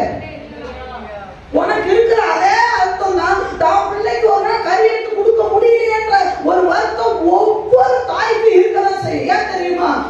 அந்த குடல இருந்தா உனக்கு வந்து அந்த குடல் ஆமென். அவன் அழுது உனக்கு தெரியுமா? எனக்காவது நீ நினைக்கிற எனக்கு கறியே தரல அப்படி உன்னை வளர்த்து உனக்கு வேலை இச்சை வந்துடும். அதனால கறி உனக்கு கிடைக்கும். அதனால ஜீன் வேலை செய்யணும்னு சொல்றாங்க. வாலிபத்துல அந்த ஜீன் என்னமா பிரதர் அடிக்கடி சொல்லுவாரு. அந்த ஜீன் வளர்ச்சி அப்படின்னு அந்த ஜீன் எல்லாம் வளரக்கூடாதுன்னு உனக்கு கறி வேணும். இச்சையை தூண்டியதுல ரசம் தானா? ஆண்டவரே நன்றி சொல்லு. நீ ஜோம் பண்ண ஆண்டவரே இன்னைக்கு ரசம் தான் கொடுத்துருக்கீங்க. வேறதுக்கு அது கூட கொடுக்கல. வேறையா தரிசனத்துல மனுஷன் திருப்தி படுத்திட்டார் ஆண்டவர். இவருக்கே இங்க சமைக்கலையா? 3 பேர் வாசல்ல இருக்கிறாங்க. அவங்களுக்கு சோறு போடணுமா? அப்ப வேதோடைய சோறு ஷேர் பண்ணிருப்பாரா இல்லையா? சொல்லுங்க. நீங்களும் ஷேர் பண்ணுவீங்களா? ரூத்தக்கெல்லாம் சத்தியமா ஷேர் பண்ண மாட்டாங்க. ஏன்னா அவங்க வீட்டுல எடுக்கிற கறியை எவ்வளவுதான் எடுப்பாங்க? எவ்வளவுதான் எடுப்பாங்க? எனக்கு தெரியும், என் பையனுக்கு தெரியும். சொல்லிட்டாங்க 100 ரூபாய்க்கு. 100 ரூபாய்க்கு நீங்க திடீர்னு நானே எங்க அம்மா வீட்டுக்கு போனா அவுட்டு ஜோயின் ஷேர் பண்ணா வந்துருச்சுங்க பாரு ரெண்டும். சொல்லுங்க. என்ன கூட விட்டுருங்க. ரெபேக்காவும் யாரு ஈசாக்கு பிரதர் டேடி ஈமானும் ரூத்தா காட்டி ஞாயிற்றுக்கிழமை எக்கா உங்ககிட்ட தான் சாப்பாடுன்னு ஜோயின் என்ன நினைப்பான்? எனக்கு எங்க அம்மா 100 ரூபாய்க்கு எடுத்து வச்சிருக்கா. அதுலயும் எலும்பு பாதி ஒண்ணும் இல்லாம சமைக்கும் போதே பாதி தரிசனத்திலேயே உட்காந்து சமைச்சிருக்காங்க. இதுல பங்கு வேலை இது வேறையா நினைப்பாங்க இல்லையா? பேரு நினைக்கவே இல்லை. 3 பேரையும் கூப்பிட்டு உட்கார வச்சு, ஏன் தெரியுமா, அவனுக்கு சரியான ஒரு விஷயம், மன அழுத்தமே இல்லை. நீ மன அழுத்தத்துக்கு இடம் கொடுத்துட்டேன்னா கொர்நேலியு வீட்டுக்கு போய் ஒரு பெரிய அமேசிங்கான ஒரு அற்புதமான காரியத்தை உன்னால பார்க்க முடியாது. இங்க மன அழுத்தத்துக்கு இடம் கொடுக்காம வேற விஷயம் பார்த்தனாலதான் அங்க கொர்நேலியு வீட்டுக்கு போகும்போது அவ்வளவு பெரிய ஆபீசர் காலை தொப்புடு விழுவான். உன் வேலையில ஒரு பெரிய பதவி பார்க்கணும்னு நினைக்கிறியா, மன அழுத்தத்துக்கு இடம் கொடுக்காது. அவ்வளவு பாடல் மத்தியில இருந்த பவுல் மன அழுத்தத்துக்குள்ளாவல, அவ்வளவு கெட்ட வாசனை வீசின இடத்துல இருந்த பேதுரு மன அழுத்தத்துக்குள்ளாவல, அவ்வளவு போராட்டத்தான் உடன் பிறந்த சகோதரன் இறந்துட்டான். அப்படிப்பட்ட சூழ்நிலை யோவான் மன அழுத்தத்துக்குள்ளாவல. உனக்கு என்ன நடந்துச்சுன்னு நீ இப்ப மன அழுத்தத்துக்குள்ளாக கேட்டா ஜோம் பண்ண முடியல, கேட்டா வயிறு பிடிக்க முடியல, கேட்டா ஆராதனை வர முடியல. என்ன மன அழுத்தம் என்ன நீ ஓப்பனா சொல்லு, உன்னை வச்சு வாங்கிக்கலாம். ஒண்ணு நீ வெளியே வரணும், இல்லைன்னா அந்த விசாசம் வரட்டும். முதல் தெளிவாயிரு, எதுக்கு மன அழுத்தம்? எத்தனை குடும்பத்தை நீ பார்க்கிற உனக்கு மன அழுத்தம் உண்டாகுது? ஒரு வயல பாக்குறது இல்ல, உனக்கே நீ பாடு பார்த்துட்டு இருக்கிற, அவ்வளவுதான். வேற எந்த குடும்பத்தையும் சுமத்துல ஒரு ஊழியக்கார மாதிரி 100 குடும்பத்தை நீ தாங்கிட்டு இருக்கிறிய. விசுவாசி என்பது என்ன தெரியுமா? மோசேயோட கையை தாழ்வது தாங்கி பிடிக்கணும். எத்தனை விசுவாசிங்க, எத்தனை விசுவாசி ஊழியக்காரோட ஷேர் பண்றீங்க, சிஸ்டர் இந்த சிஸ்டர் ஏன் வரல, என்னையாவது கேட்டது உண்டா? நீங்க உன் பிரச்சனையே பெருசா போச்சு. ஊழியக்கார மாதிரி ஒரு குடும்பத்தை தாக்குற மாதிரி இருந்தா சொல்லு, உனக்கு மன அழுத்தம் வரும். நீ ஒத்த குடும்பத்தை தாங்கிறது பெரிய லெவல், அப்படி டிப்ரெஷனா மன தாய் அப்படி இப்படி சில பாருங்க, அப்படி வரும்போதே பாருங்க 10,000 பேய் பிடிச்ச வரையும் உள்ள வரும். மன அழுத்தம் வந்தா விசாசம் உள்ள வந்துருவாங்க. கர்த்தருக்குள் எப்பொழுதும் மறுபடியும் உங்களுக்கு சொல்லுகிறேன், சந்தோஷமாயிரு. காரணம் என்ன தெரியுமா? என்னை ஒரு திட்டத்துக்காக அழைத்தது உண்மை என்று சொன்னார், பாதியிலே நிறுத்த மாட்டார். அது பசி வரட்டும் நிற்காது, பட்டினி வரட்டும் நிற்காது, போராட்டம் வரட்டும் நிற்காது, பாடுதல் வரட்டும் நிற்காது, வியாதிகள் வரட்டும் இடையில நிற்காது, ஓடிக்கிட்டே இருக்கும். ஆமென். முடிவு பரியந்தம் நம்மளை நடத்துவார். முடிவு பரியந்தம் அவர் நம்மளை நடத்துவார். அப்போ பவுலுடைய வாழ்க்கையில 4 விஷயங்களை தேவன் சொன்னார். 1, புறஜாதிகளுக்கு நாமத்தை அறிவிக்க வேண்டும். 2வது இஸ்ரவேல் கோத்திரத்துக்கு, 3வது ராஜாக்களுக்கு நாமத்தை, 4வது உபத்திரவத்தை பெற வேண்டும். அவருடைய வாழ்க்கையில போதுமான அளவுக்கு மேலே அவர் உபத்திரவப்பட்டார். அப்புறம் 2வது என்ன? புறஜாதிகளுக்கு அவர் அறிவித்தாரா, சொன்னாரா? அப்போஸ்தலர் நடவடிக்கைகள் உங்களுக்கு எல்லாருக்கும் தெரிந்ததுதான் பவுலுடைய சம்பவம். அப்போஸ்தலர் நடவடிக்கைகள் 13வது அதிகாரம் அவரை குறித்ததான தரிசனம் நிறைவேறுகிறதை பார்க்கலாம். அப்போஸ்தலர் நடவடிக்கைகள் 13வது அதிகாரம் 46வது வசனத்தை வாசிக்கலாம். அப்பொழுது பவுலும் பர்னபாவும் தைரியம் கொண்டு அவர்களை நோக்கி முதலாவது உங்களுக்கே தேவவசனத்தை சொல்ல வேண்டியதாக இருந்தது. நீங்களோ அதை தள்ளி உங்களை நித்திய ஜீவனுக்கு அபாத்திரராக தீர்த்துக் கொள்ளுகிறபடினால் இதோ நாங்கள் புறஜாதியாரிடத்திற்கு போகிறோம் என்று சொல்லி புறஜாதியாரிடத்திலே போனார்கள். 48வது வசனத்திலே புறஜாதியார் அதை கேட்டு சந்தோஷப்பட்டு கர்த்தருடைய வார்த்தையை மகிமைப்படுத்தினார்கள். 49வது வசனம், கர்த்தருடைய வசனம் தேசம் எங்கும் பிரசித்தமாயிற்று. முதல் தரிசனம் வேதனைகள் அவருடைய வாழ்க்கையில நிறைவேறினது. 2வது புறஜாதியாருக்கு பவுலை கொண்டுதான் தேவன் சுவிசேஷத்தை பிரசங்கம் பண்ணினார். அல்லேலூயா. பவுலை புறஜாதிகளுக்கு அப்போஸ்தலன் என்று சொல்வார்கள். பேதுருவை எல்லாம் இஸ்ரவேலருக்கு அப்போஸ்தலன், பவுல் புறஜாதிகளுக்கு அப்போஸ்தலன். நமக்கு ஒரு பெரிய அப்போஸ்தலன் உண்டு என்று சொன்னால் அவர் முதல்ல என்னையானா பவுல் அடிகளார் தான். அல்லேலூயா. அவரை தேவன் புறஜாதிகளுக்கு இயேசுவின் நாமத்தை பலமாய் அறிவிக்கிறதற்காக தேவன் தெரிந்து கொண்டார். பல இடங்களுக்கு புறஜாதிகளுக்கு தேவன் பவுலை எடுத்து பயன்படுத்தினார். அவர் சொல்லுகிற ஸ்லாங்கே வேற மாதிரி இருக்கும், அவர் சொல்லுகிற ஸ்டைலே வித்தியாசமா இருக்கும். அதனால தொடப்படாத ஒருத்தனால இல்லாம இருக்க முடியாது. அத்தனை என்ற ஒரு பட்டணத்துக்கு போகிறார். அங்கே போகும்பொழுது சுவிசேஷம் சொல்லக்கூடிய வாய்ப்புகளை சுத்தி பார்க்கிறார். அப்பொழுது அங்க ஒரு வழி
மிஷினரி ஒரு காலகட்டத்துல ஒரு ஆதிவாசி கிராமத்துக்கு போய் சுவிசேஷம் சொன்னான்.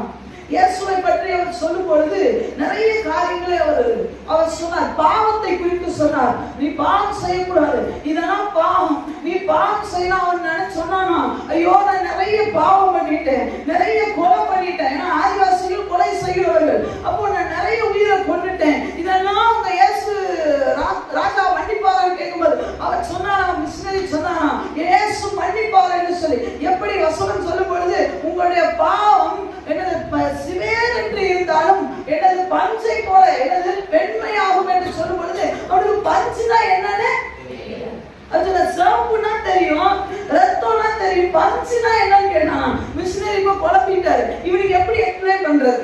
வழியே இல்லையே. இவனுக்கு பஞ்சை எப்படி நான் காட்டுறது யோசிச்சுட்டே இருப்பது. ஆண்டவர் சொன்னாராம், நீ இந்த காரியத்தை செய்யும். ஒரு தேங்காவை எடுத்தாராம், தேங்காவை உடைச்சு அதுக்குள்ள இருக்கிற பருப்பு அழகா வெள்ளையானே அந்த மிஷினரி சொன்னாராம், ரத்தம் போல இருக்கிறவன் பாவத்தை கழுவி இந்த தேங்காவை போல வெள்ளையாக்கிடுவானே. அவன் சொன்னா இயேசு மகாராஜாவுக்கு ஜெய. அதுதான் பவுலுக்குள்ள இருந்த ஆவி. பவுலுக்கு புறஜாதிகளுக்கு சுவிசேஷம் சொல்லுகிறது லகுவாக்கு. காரணம் என்ன தெரியுமா? அதுதான் அழைப்பு. இன்னைக்கு அழைப்பு இருந்ததுன்னா அது லகுவா சொல்ல உன்னால முடியும்.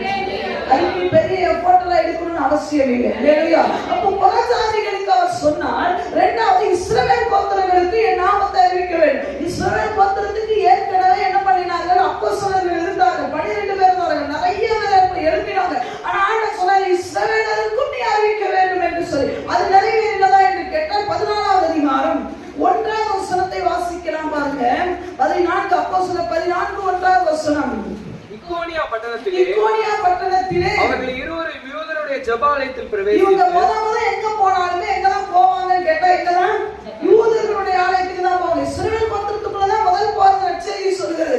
அங்கே போய் பட்டணத்திலே பிரவேசித்து யூதரிலும் கிரேக்கரிலும் திரளான ஜனங்கள் விசுவாசிக்கத்தக்கதாக பிரசங்கித்தார்கள். சோ ஆண்டவர் இஸ்ரவேல் கோத்திரத்துக்கும் கூட பவுலை எடுத்து பயன்படுத்தினார். இல்லையா? எந்த இடத்துக்கு போனாலும் அங்க ஜெபாலயத்துக்குள்ள போய் பிரசங்கம் பண்ணிடுவாங்க. சில யூதர்களா இவரால தொடப்பட்டுவாங்க. இல்லையா? சோ முதல்ல பாடுகள் அவருடைய வாழ்க்கையில நிறைவேறினது. இரண்டாவது புறஜாதிகளுக்கு அவர் சுவிசேஷம் சொன்னார். மூன்றாவது இஸ்ரவேல் கோத்திரத்துக்கும் அவர் என்ன பண்ணினார்? தேவனுடைய நாமத்தை சொன்னார். ஆனா ஒண்ணே மிஸ் ஆச்சு. இல்லையா? எத்தனை விஷயம் சொன்னா? 4. அவரை குறித்ததான தரிசனம் என்ன? 4. ஒண்ணு என்ன? புறஜாதிகளுக்கும் இஸ்ரவேல் கோத்திரத்துக்கும் ராஜாக்களுக்கும் என்னுடைய நாமத்தை சொல்ல வேண்டும், என்னுடைய நாமத்துக்காக பாடுபட வேண்டும். இப்போ 3 நிறைவேறிச்சு. நீங்க பவுலுடைய வாழ்க்கையில் சரித்திரத்தை எடுத்துட்டீங்கன்னா ஒரு காலம் ராஜாக்களுக்கு முன்பாக பவுல் போய் நிற்கவே இல்லை. பாதிதான் இப்ப நிறைவேறி இருக்கு. இவருடைய வாக்குத்தத்தம், இவரை குறித்ததான திட்டம் நிறைவேறணும்னா இவர் ராஜாக்கு முன்னாடி போய் நிற்கணும். ஆனா அது நிறைவேறல. இன்னைக்கு நிறைய விசுவாசிகள் எங்க தெரியுமா போட்ட விட்டோம்னா ஒரு திட்டம் நிறைவேறினோடனே ஆண்டவர் என்னை ஆசீர்வதிச்சிட்டார். இல்ல, அதான் ஆரம்பத்துல தேவன் சபைக்கு சொன்னது, உன் தரிசனம் என்னன்னு முதல்ல தெளிவுபடுத்திக்கோ. நீ பாதியில் இருக்கிறியா, காவாசியில் இருக்கிறேன், அப்பதான் தெரியும். இங்க பவுல் திருப்தி அடைகிற பவுலுடைய ஓட்டம் முடியல. ஏன் தெரியுமா? நான் ராஜாக்களுக்கு முன்னாடி நிற்க வேண்டிய ஒரு பெரிய தரிசனம் உண்டு. ஐயா, புறஜாதிகளுக்கு போதுமான அளவுக்கு சொல்லிவிட்டார். இன்னைக்கு நீங்களும் நானும் பவுல் கட்டின அந்த அஸ்திபாரத்தின் மேலதான் இன்னைக்கு நீங்களும் நான் நிற்கிறோம். அல்லேலூயா சொல்லலாமா? இயேசுவின் ரத்தம் அதுக்கு அடுத்து பவுலை நமக்கு மூத்த அப்போஸ்தலனாகிய நமக்காக வந்தார். அதுக்காக தான் நிற்கிறோம். இன்னைக்கு எத்தனை இஸ்ரவேல் ஜனங்கள் ரட்சிக்கப்பட்டாங்கன்னா பவுலுடைய ஒரு காரியம் உண்டு. அவர் உபத்திரவப்பட்டார். ஆனா ஒண்ணு நிறைவேறல, ராஜாக்களுக்கு முன்னாடி நிற்கிறோம். இன்னைக்கு ஏன் தெரியுமா? நம்ம வாழ்க்கையில தேவனுக்குள்ள நம்மளால நெருங்க முடியல. ஏதோ சில நடந்த உடனே ஆண்டவருக்கு நன்றி சொல்லிட்டு உட்காரணும். அது அல்ல. என் வாழ்க்கையில நீர் கொண்ட திட்டம் முழுமையா நிறைவேறணும். இங்க ராஜாக்களுக்கு முன்னாடி நிக்கணுமே, அது ஏன் ஆண்டவரை நிறைவேறல? தெரிஞ்சாதானே கேட்ப, தெரிஞ்சாதானே நீங்க செயல்பட முடியும். உன்னை குறித்த தரிசனம் என்ன தெரிஞ்சாதான் அன்பு பிரதர் சிஸ்டர் நம்ம ஓட்டத்தை ஓடி ஜெயமா முடிக்க முடியும். சிஎம்சி வேலூர்ல கைலாஸ்கர் அவங்களுடைய தரிசனம் என்ன தெரியுமா? அவங்க தரிசனம் என்ன? ஒரு பெரிய காலேஜ், ஒரு பெரிய ஹாஸ்பிட்டல், அதுதான் தரிசனம் அவங்க வாழ்க்கையில. அதை நோக்கி ஓடும்பொழுது பல தடைகள் அந்த அம்மாவுக்கு வந்தது. ஆனா ஜெயிப்பதற்கு காரணம் என்ன தெரியுமா? தெரியுமா? என் தரிசனம் அது, நான் ஓடுறேன். அவ்வளவுதான். உன் தரிசனம் என்னன்னு தெரியல. நீ பாதியிலே நிக்கிற. அந்த தரிசனம், உன்னை அழைத்த தரிசனம் பாதியிலே நிக்குது. ஆனா நம்ம என்ன தெரியுமா சாட்டிஸ்ஃபைட் ஆயிடும்? என்ன தெரியுமா? ஓ, என்ன கொண்டு ஆண்டவர் ராஜாக்களை, என்ன கொண்டு ஆண்டவர் புரஜாதிகளுக்கு பயன்படுத்தினார், என்னை இங்க பயன்படுத்தினார், என்ன அங்க இல்ல இல்ல இல்ல, என்னை கொண்டு இதெல்லாம் செய்யறேன்னு சொன்ன தேவன் ராஜாக்களுக்கும் என்னை செய்வேன். அது ஏன் செய்யற? சாகர வரைக்கும் கேட்கணுங்க. அதெல்லாம் ஆண்டவர் விட்டு ஓடவே கூடாது. சொல்லது அவர்தான் கேட்கறதுக்கு நமக்கு முழு உரிமை கொடுக்குறாங்க. ஆனந்தத்துல சொன்னேன், வேலையில அக்ரிமெண்ட் போட்டிருக்காங்க. நீ அக்ரிமெண்ட போட்டு 10,000 அவங்க கையில கொடுத்தாலும் நீ போய் கேளு, எனக்கு 15,000 சம்பளம் போட்டிருக்கீங்க, எனக்கு ஏன் 10,000 தந்தேன்னு கேட்கறேன். அதே மாதிரி ஆண்டவர்கிட்ட கேளு, என்னை இதற்காகத்தான் நீங்க தெரிந்து கொண்டு இருக்கீங்க ஆண்டவரே, இன்னும் அந்த லக்கை நான் ஏன் அடையவில்லைன்னு கேட்கணும். நம்ம என்ன தெரியுமா? நமக்கு தான் வனாந்தரத்துல போனாலும் மண்ணாவும் நமக்கு காடையும் கிடைக்குது. அதனால இதையே சுத்திட்டு வரலாம்.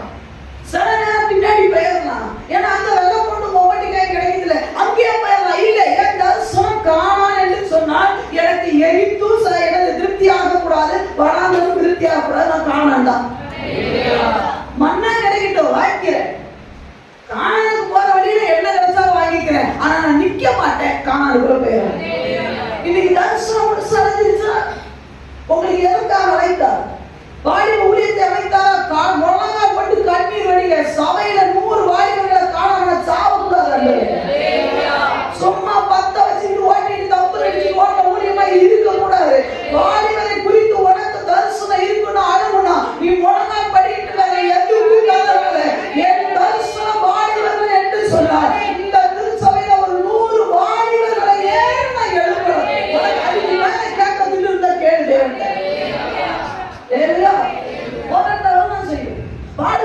செய்யும். ஆனா தரிசனத்துல உறுதியாக இல்ல. பாதி நிறைவேற்று. ஆண்டவரே, எனக்கு வாலிபர்கள் தான் தரிசனம். ஒரு 10 பேர் அந்த வேலையை கூட தேவன்கிட்ட பெருசா கேட்கணும். வெளியானவர்கிட்ட பெருசா கேளுங்க. வேலையா வேலையா ஒரு பெரிய கடைக்கு போறீங்க, ஒரு பெரிய கடைக்கு போறீங்க, பழைய சொத்தை கேட்பீங்களா? சொல்லுங்க. ஒரு பெரிய மால்ன்றாங்க, மாதானே கரெக்டா? மால், பெரிய மாலுக்கு போறீங்க, பெரிய பெரிய பெரிய கண்ணாடியில போட்டு வேற லெவல் இருக்கு. நம்ம பார்த்தோன்னே நம்ம மைண்டே வேற மாதிரி ஆயிடும். அங்க போய் பழைய சோறு கொஞ்சம் வெங்காயம் இருந்தா தாங்க கேட்பீங்க. நம்மளே மாத்தீங்க. தேவன்கிட்ட மட்டும் ஏன் பழைய சோறுக்கு கேட்கிறேன்? 5 பார்த்து கேட்கவே ஐயா கேட்போமே. கேளுங்க, என் பிள்ளைய தீர்க்கதரிசியா மாத்தினாண்டாரு. முடியாது நினைக்கிறீங்களா? முடியாது நினைக்கிறீங்களா? அவராலே கூடாதது ஒன்றுமே. உள்ள மக்கள் தான் தீர்க்கதரிசியா மாறுவாங்க. கேட்கறது வேலை. ஆண்டவர் சொல்லுகிறார், தரிசனம் அதுதான். ஆண்டவரே, அழித்து போகிற வாலிபர் சொல்லுங்க, என் கட்டம் தாங்க ஆண்டவரே. பெண்களை கொண்டு வாங்க ஆண்டவரே. பெண்கள் கேட்கணும், சும்மா நாளை வச்சுக்கிட்டு அடிச்சுட்டு கூடாது. பெண்கள் கூட்டம்னா ஆண்டவரே இருக்கணும் ஆண்டவரே. அடிக்கடி பிள்ளைகள் பெண்கள் சொல்லியிருக்கிறேன், ஒவ்வொரு பெண்கள் ஒவ்வொருத்தருக்கு 5 பெண்களாக இருக்கணும். அதுதான் சபை. ஒரு லீடருக்கு கீழே 5 பேர் இருக்கணும். ராணியா ராணிக்கு கீழே 5 பேர் இருக்கணும். கீதாவுக்கு கீழே இன்னும் இந்த ரெபேக்காவையும் ராணியையும் இந்த கீதாவையும் நானே வச்சுக்கிட்டு மேய்க்கிறது தரிசனமாயா? நல்லா இருக்க. எத்தனை நாள் தாவீதை பத்தி நான் பேசுவேன், சலுப்படுத்துறாரு உனக்கு. நீ தாவீதை பத்தி கேளு, எனக்காக ஒரு நாள் நீ மத்தவனுக்கு போதிக்கணும். அதனால எடுத்து எழுது. நீ உனக்கு அந்த வாஞ்சை இருக்கும். ஆண்டவரே, வாலிபர்கள்னா சும்மா இருக்கக்கூடாது. வாலிபர்கள்னா அவங்களுக்கு தரிசனம். நான் இங்க இருக்கிற யாரோட கூட தேவன் பேசினார். திருச்சபைக்கு 100 வாலிபர்கள் வரணும். நான் வேலையெல்லாம் விட்டுட்டு இந்த வாலிபர்களை ஒரு பெரிய கேம்ப் வச்சு நடத்தி, பயர் கேம்ப் வச்சு 100 1000 ஆக்கணும், 1000 2 ஆக்கணும். இப்படி வாலிபர்கள் ஃபுல்லா சபையில நடந்துதான் எப்படி இருக்கு பாரு. மனசுக்குள்ள விசுவாசம் சொல்றாங்க, இருக்கிற வாலிபர்கள் ஓடுறாங்க. எல்லாமே போனாலும் கல்லுகளில் இருந்து ஆபரணாவுக்கு பிள்ளைகள் நான் விசுவாசிக்கிறேன்.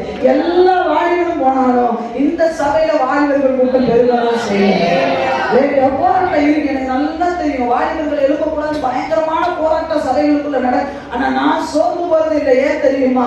வாலிபர்கள் எழுப்பக்கூடாது விசுவாசு போராடணும். ஆனா வாலிபர்கள் எனக்கு ரொம்ப ஆசை உண்டு. முன்னாடி போய் நிக்கணும் அப்படி என்ன ஒரு பெரிய கற்பனை உண்டு. ஆனா வச்சு ஜோம் பண்ணிக்கிட்டே இருக்கு. ஆண்டவரை செய்க ஆண்டவரே. ஹல்லேலூயா. ரொம்ப ஆசை இங்கிலீஷ் சர்வீஸ் நடக்கணும். நடக்க முடியாதா சொல்லுங்க?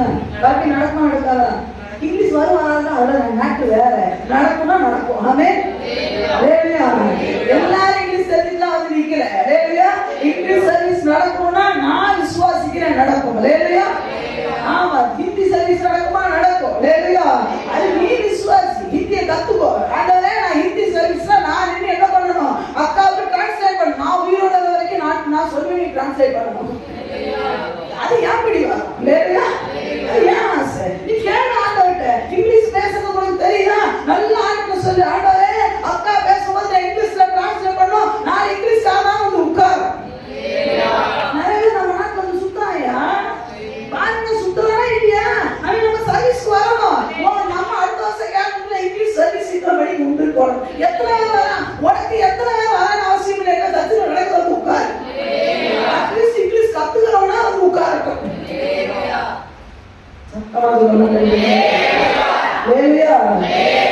நம்ம அக்காவுக்கு ஹிந்தி தெரியும், கசு தெரியும், அவளை பேசட்டும், மரியா பேசட்டும். நான் அவளை எதுக்கு 6ஆம் கிளாஸ் வரைக்கும் ஹிந்தியில அவங்க அப்பா படிக்க வச்சா தெரியுமா? வேலை பணம் இல்லாம இல்லை. அவ ஹிந்தியில டிரான்ஸ்லேட் பண்ணணும். அதுல பாதி வேதம் சொல்லி நம்ப மாட்டேங்க. நான் மரியாதை செஞ்சு காட்ட போறேன். வேலையா வேலையா பாதி தப்பாக வரட்டியா? பாதி தப்பாவுக்கு எழுதுக்கு அவளை அது ஊர்ல வரும்போது நாங்க என்ன குவாலிட்டியா வாங்கணும் அன்னைக்கு எல்லாம் மாத்துவார். வேலையா வேலையா. அப்போ நம்மளை கொண்டமான திட்டம் நிறைவேறணும். முழுமையா நிறைவேறும். பாதினா இருக்கக்கூடாது, கொஞ்சமா இருக்கக்கூடாது. ஆண்டவரேனும் ஆண்டவரே இதுலயே நான் திருப்தியாக அடிக்கடி எங்க அம்மா சொல்லுவாங்க, ஆண்டவரே பழைய கஞ்சியும் வெங்காயம் பண்ணாங்கல்ல, நான் கேட்கறதே கேட்கறீங்க பிரியாணியே கேளுங்கம்மா. கடைசிக்கு அது சாப்பிடணும் கேளுங்கம்மா. கடைசியில பழைய குத்துற கூடாது பார்த்தீங்களா? கடைசிக்கு எனக்கு அது இருந்தா போதும். கேட்காதீங்க பிரியாணி சாப்பிடணும். வேலையா நல்லது. நல்ல விசுவாசிகளே நான் அடிக்கடி நினைப்பேன், ஆண்டவரே நல்ல பலமுள்ள ஆத்மாக்களை எனக்கு தருவீங்க ஆண்டவரே. கொஞ்ச காலமா நான் முறுமுறுக்க சனங்களோட வாழ்ந்துட்டேன். கொஞ்ச நாள் பேரியார் மக்களோட வாழ்ந்துட்டேன். பல காலமா கடன்பட்டவன் ஒடுக்கப்பட்டவன் இவனோட நான் போராடிட்டேன். என்னைக்குப்பா எனக்கு பெனாயாவை போல பராக்கிரமசாலியை தருவீங்க? என்னைக்கு ஆண்டவரே எனக்காக பட்டை இந்த ஊழியத்துக்காக பட்டயத்தை எழுதக்கூடிய அந்த விசுவாசிகளை தருவீங்க சொல்லிட்டு எனக்கான ஒரு பெரிய கான்பிடன்ஸ் நிறைவேற்றுவார். இன்னைக்கு நான் உங்களை புஷ் பண்றேன். தலையை வெட்டினியா, சேவ் பண்ணியா, நடத்த வெட்டினியா, நான் அன்னைக்கு மிஸ் பண்ண வேண்டாம். இந்த பலிபீடத்துல ஏறும்போது அவன் பக்காவா வந்து நிக்கிற ஆட்களை எனக்கு தேவன் தருவார். ஒரு காரியத்தையும் எனக்கு சூப்பரா செய்யக்கூடிய ஆட்களை இந்த ஊழியத்துல தேவன் எழுப்புவார். நான் கான்பிடென்டா இருக்கிறேன். ஆனா அந்த தரிசனம் அந்த முடியறதுக்குள்ள நான் சாவல மாட்டேன். இந்த பவுல் அவ்வளவு பாடுபட்டார், சாவல. ஏன் தெரியுமா? ராஜாக்கு முன்னாடி நான் இன்னும் நிக்கவே ஆனந்தத்து எல்லாருக்கும் சொன்னார், பலதாரிகளுக்கு சொன்னார் இஸ்ரேல். ஆனா ராஜா கிட்ட போகவே இல்லை. எப்ப நிறைவேறிச்சு? நிறைவேறிச்சா சொல்லிட்டு தான் நான் முடிக்க ஆசைப்படுகிறேன். எல்லாரும் எடுத்து வைத்துக் கொள்ளலாம். 21வது அதிகாரம். அப்போஸ்தலர் நடவடிக்கைகள் 21வது அதிகாரம். எல்லாரும் எடுத்து 21வது அதிகாரம் 8ஆம் வசனத்திலிருந்து வாசிக்கலாம். அதே நம்ம வாசிக்கலாம். மறுநாளிலே பவுலை சேர்ந்தவர்களாகிய நாங்கள் புறப்பட்டு செசரியா பட்டணத்துக்கு வந்து 7 பேரில் ஒருவனாகிய பிலிப் என்னும் சுவிசேஷகனுடைய வீட்டிலே பிரவேசித்து அவனிடத்தில் தங்கினோம். தீர்க்க தரிசனம் சொல்லுகிற கன்னியாஸ்திரிகளாகிய 4 குமார்த்திகள் அவனுக்கு இருந்தார்கள். நாங்கள் அநேக நாள் அங்கே தங்கி இருக்கையில் அகபி என்னும் பேர் கொண்ட ஒரு தீர்க்கதரிசி யூதேயாவில் இருந்து வந்தான். அவன் எங்களிடத்தில் வந்து பவுலினுடைய கச்சையை எடுத்து தன் கைகளையும் கால்களையும் கட்டி கொண்டு, இந்த கச்சையுடையவனை எருசலேமில் உள்ள யூதர் இவ்விதமாய் கட்டி புறஜாதியார் கைகளில் ஒப்பு கொடுப்பார்கள் என்று பரிசுத்த ஆவியானவர் சொல்லுகிறார் என்றார். அகபு வந்து சொல்லுகிறாங்க, நல்ல ஊழியம் போயிட்டு எல்லாம் பயங்கரமா போயிட்டு இருக்கும் போது இப்பொழுது அகபு என்ற ஒரு நல்ல ஒரு அற்புதமான ஒரு தீர்க்கதரிசி வந்து சொல்லுகிறார், இந்த பவுலுடைய கச்சை எடுத்துக்கிட்டார், பெல்ட்டை எடுத்து தான் கைகளையும் கால்களையும் கட்டி, இந்த கச்சைக்கு சொந்தக்காரன் எவனோ அவனை எருசலேமில் இருக்கிற யூதர்கள் இப்படி கட்டி புறஜாதி கையில ஒப்பு கொடுப்பாங்க சொன்ன உடனே கூட இருந்த ஆளெல்லாம் என்ன ஆயிட்டாங்க? ஆள ஆரம்பிச்சுட்டாங்க. இங்கே 12ஆம் வசனத்தை வாசிக்கலாம். இவைகளை நாங்கள் கேட்ட பொழுது எருசலேமுக்கு போக வேண்டாம் என்று எருசலேமுக்கு பவுலே நீ பயங்கரமான ஊழியத்தை செய்தவர், அற்புதமான சுவிசேஷ வரம் உண்டு, அற்புதமான போதக வரம் உண்டு, அதனால நீ எங்க போக வேண்டாம், எருசலேமுக்கு போனவன் கதை சோழி அவ்வளவுதான், இதோட முடிச்சிடும். ஆண்டவர் இந்த அகவு பரிசுத்த ஆவியில நிறைஞ்சுதான் சொன்னாரு, அந்த கச்சையுடைய இப்படி கட்டுவாங்க.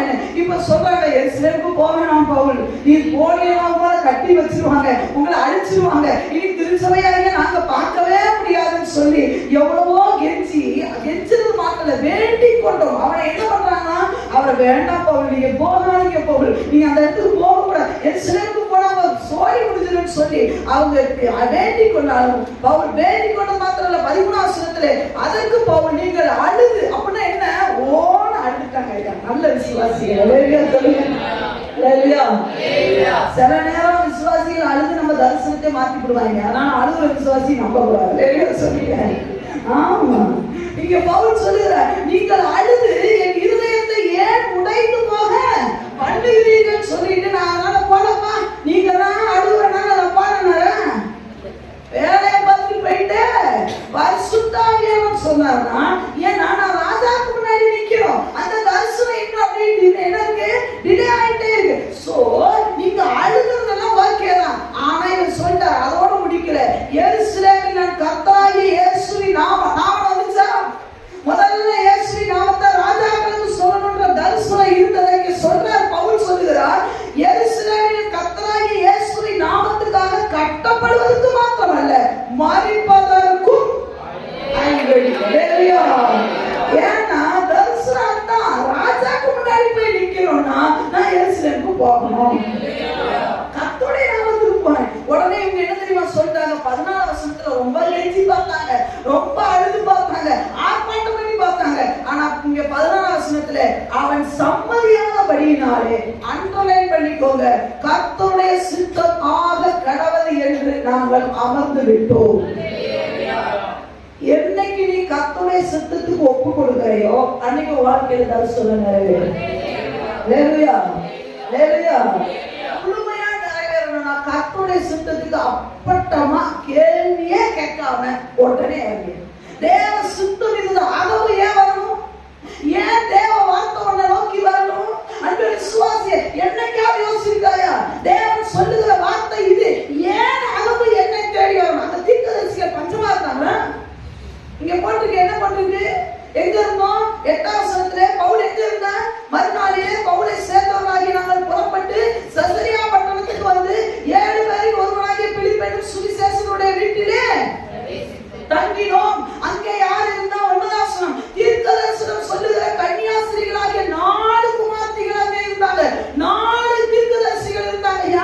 அதுக்கு மேல இருந்தவங்க எல்லாருமே தீர்க்கதரிசி தான். ஆனா இது எல்லாத்தையும் விட்டு அவரோட ஒருத்தனை அங்க இருந்து கொண்டு வந்து உனக்கு வார்த்தையை சொல்ல வச்சிருக்காங்கன்னா அது தேவ சித்தம். எவ்வளவு சுத்தி இருக்கா, உனக்கு மட்டும் ஏன் அந்த வார்த்தை வரணும், உன்கிட்ட மட்டும் ஏன் அந்த வார்த்தை குத்தணும். இந்த பிரசங்கத்துல கூட தேவ சித்தம் கேட்டியா, நீ போற இடத்துக்கு நீ வாட்டு குடிக்கிற பேர்ல தேவ சித்தம் தானா, தேவ சித்தம்னு தெரிஞ்சிச்சுன்னா பல பேர் அழுதாரு கேட்காம போயிட்டு, தேவ சித்தம் இல்லையா பல பேர் போசணும் போகாத நின்று, எதை செஞ்சாலும் நின்னாலும் நடந்தாலும் படுத்தாலும் செலவழித்தாலும் காசு தேவ சித்தம் தான் ஆண்டவரே. விசுவாசியை நீ கேட்கறது இல்லை, அதனால வாழ்க்கையில போகட்டும், அதனால தேவ ஆசீர்வாதத்தை பெற்றுக்கொள்ள முடியவில்லை, அதனால வாழ்க்கையில சமாதானம் இல்லை, அதனால குடும்பத்துல சந்தோஷம். காரணம் தேவ சித்தத்தை நீ கேட்கல, தேவ சித்தத்தை அறிந்தும் செயல்பட முடியல. தேவன் ஒவ்வொரு வாரம் யாரோட பேசுகிறார், தேவன் ஏன் பேசணும், கோபப்படக்கூடாது பேசினார, தேவ சித்தம் கோபப்படுறது சரியா கேட்டுக்கோமா, என்னைக்காவது கடன் வாங்கக்கூடாது, தேவ சித்தம் இது இல்லை, என்னைக்காவது நம்ம கேட்டுக்கோமா, கேட்டது இல்லை. தேவ சித்தம்ன்றது கேட்கறது இல்லை, அப்படியே சித்தம் தெரிஞ்சாலும் அதை விட செய்யறது இல்லை. இங்க பவுல் சொல்லுகிற, இங்க வாரு, நீங்க எல்லாம் பெரிய யாரெல்லாம் அழுதுருப்பாங்க நீங்க நினைக்கிறீங்க, அந்த வீட்டுல யாரெல்லாம் அழுதுருப்பாங்க, பிலிப்பு அழுதுருப்பாரா, அங்கதான் இருக்கிற பிலிப்பு அழுதுருப்பாரா, அந்த பிள்ளைங்க அழுதுருப்பாங்களா, அந்த வீடு எப்படி இருந்திருக்கும் நீங்க நினைக்கிறீங்க. உண்மையாக வீட்டுல பிரியாணி சின்ன கூட சாப்பிட்டுக்க மாட்டாங்க, அவ்வளவு அழுறாங்க. பவுல் நீங்க போக வேண்டாம், நீங்க போனீங்கன்னா உங்களை எல்லாரும் பார்க்க முடியாது. இதோட ஃபைனல் நம்ம பார்க்க முடியாது. எருசலேம் போன யூதர்கள் ஏன்னா அங்கிருந்துதான் கொண்டு வந்திருக்காங்க. அவ்வளவு பிரச்சனை ஆயிரும், வேண்டாம். தமஸ்குல இருந்து கூட வெட்டி இறங்கிருக்காங்க. அவ்வளவு மோசமான போகாதீங்க ஓட அழுகுறாங்க. ஆண்கள் கூட அழுதாங்கன்னா எவ்வளவு கிரிட்டிக்கலான ஒரு சிச்சுவேஷன். பவுல் சொல்லுகிறார், தீர்க்கதரிசியே அழுதாலும் தேவ சித்தம் என்னவோ அதற்கு என்னை ஒப்புக்கொள்கிறேன். அவ்வளவுதான். தீர்க்கதரிசியாகி யாராயுது தேவ சித்தோடு உனக்கு தெளிவா தெரிஞ்சிச்சுன்னா சடனா இறந்து. தேவ சித்தம் தெரியாம இறங்குனேன்னா உனக்கு ஐயோ.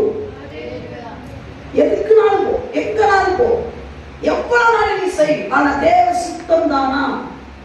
நான் அடிக்கடி சொல்லியிருக்கேன், ஒரு பெரிய கம்பெனியோட ஒரு முதலாளி பெரிய கம்பெனி வச்சிருந்தா. அவருக்கு கீழே பல ஆயிரக்கணக்கான ஊழியர்கள் வேலை பார்த்தாங்க. ஆனா அவர்கிட்ட இருக்க ஒரு நல்ல பழக்கம் என்னன்னா, எந்த ஒரு பொருள் வாங்கினாலும் இது நான் வாங்க போறேன் தேவ சுத்தமானு கேட்காம வாங்க மாட்டாரு. அதுல போட்டிருந்தாங்க, அவர் வீட்டுக்கு அவருடைய கம்பெனிக்கு ஒரு மேட் வாங்கணும்னா 30 ரூபாய் மேட்டு, ஒரு சாக்கு வாங்கணும்னாலும் ஆண்டவர்கிட்ட கேட்பாங்க, ஆண்டவரே இது உங்களுக்கு சுத்தமா?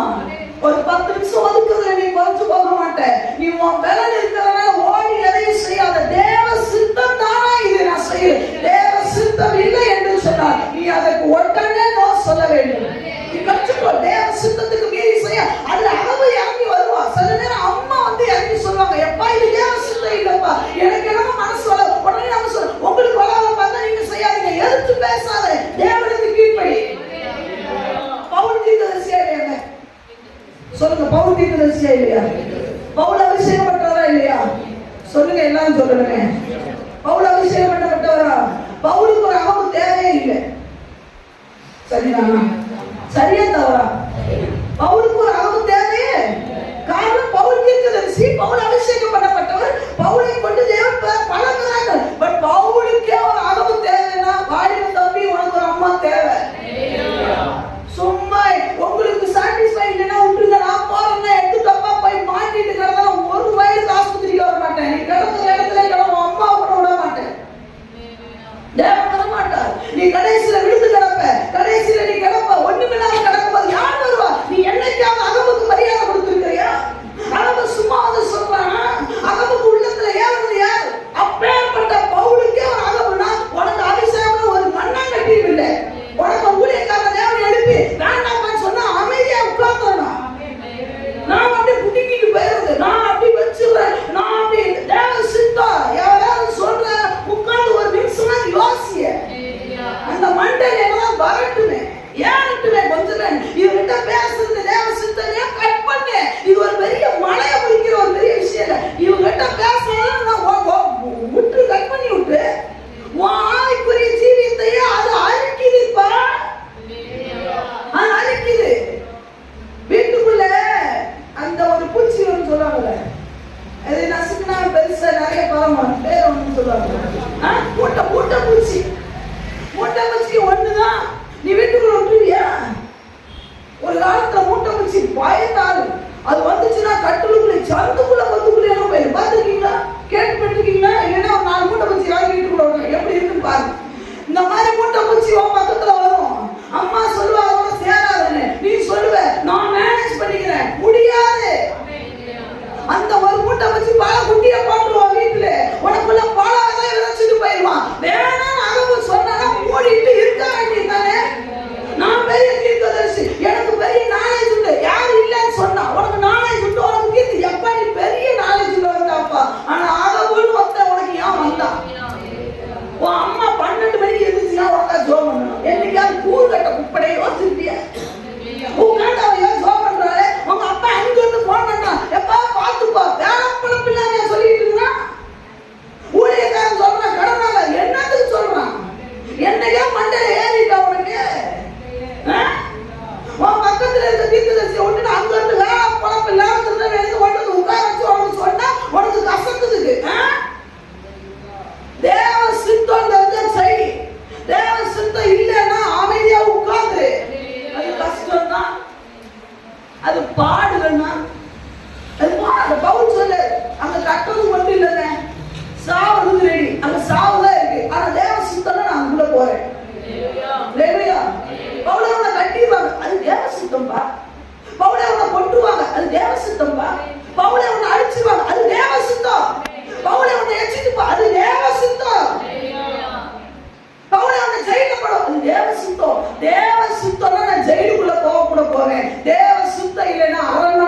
சொல்றேன்.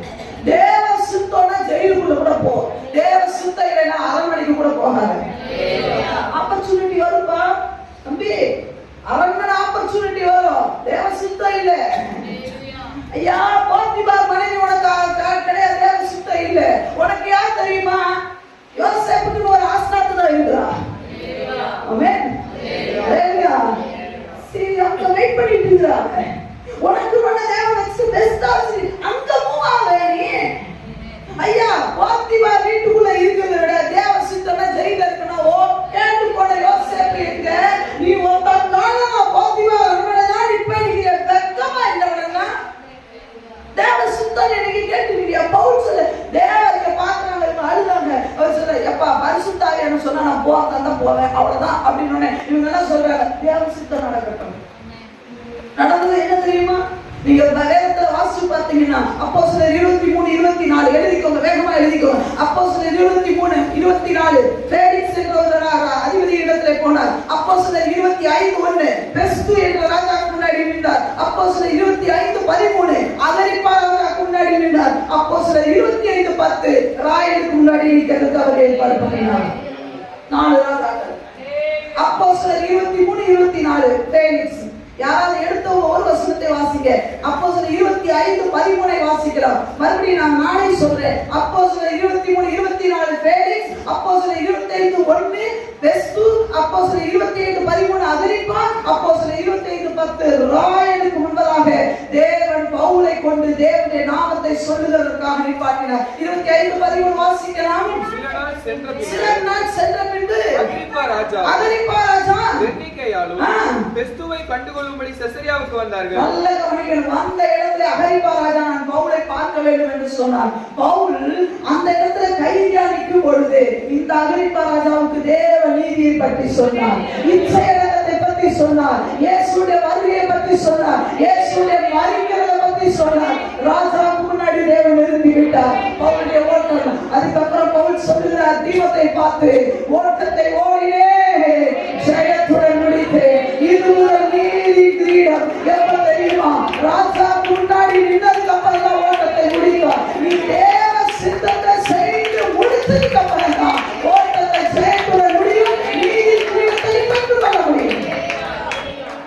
ஐயா உங்களை எழுதி கேட்கிறேன், தேவ சித்தம் இல்லாம எந்த இடத்துக்கும் போகாது. நான் கேட்பேன் எல்லா இடத்துக்கும். நீங்க என்ன எப்படி நினைச்சாலும் சரி, ஒரு சின்ன விஷயத்துக்கு போனா கூட ஆண்டவர்கிட்ட கேட்கிறேன், தேவ சித்தம் ஒண்ணு இருக்கு பாருங்க, அது அமேசிங். தேவ சித்தத்துக்கு ஒப்பு கொடுக்கும் போது உன் கூட யார் வரணும், எப்ப வரணும், என்ன செய்யணும் எல்லாம் கேளு, அழகா நடத்துவாங்க. தேவ சித்தத்துக்கு மீறி அரண்மனைக்குள்ள போய் நான் ஜெயிச்சக்கானா முடியாது. பக்கத்துல நெருங்க சொல்லுங்க, நீங்க எங்க போனாலும் எதை வாங்கினாலும் யாரோட பேசினாலும் என்ன செஞ்சாலும் தேவ சித்தமான்னு கேளுங்க. சின்ன போன் கால் தானே, இதனால என்ன பிரச்சனை வரும்னா நினைக்க கூடாது. அந்த சின்ன போன் கால் பண்றதுக்கு முன்னாடி சத்தமா சொல்லணும், சின்ன போன் கால் பண்றதுக்கு முன்னாடி தேவ சித்தமான சின்ன ஜெபம் பண்ணுங்க. சரிதானு கேளுங்க. 50 ரூபாய் செலவு பண்றதுக்கு முன்னாடி நல்ல கையை பிடிச்சி சொல்லணும். 50 ரூபாய் செலவு பண்றதுக்கு முன்னாடி தேவ சித்தமான்னு கேளுங்க. இந்த இடத்துக்கு போறதுக்கு முன்னாடி நான் போகலாமா வேண்டாமான்னு கேளுங்க. நீங்க கேட்பீங்கன்னு நான் நம்புறேன். நான் நம்புறேனோ இல்லையோ, நீங்க ஆண்டவர் உங்களை ரொம்ப நம்புறாரு. அதனால இந்த செய்தி நம்மளை நோக்கி வந்திருக்கு. கடைசியா சொல்றேன், வாக்குத்தத்தம் பூரணமா நிறைவேறணும்னா தேவ சித்தத்துக்குள்ள வாங்க.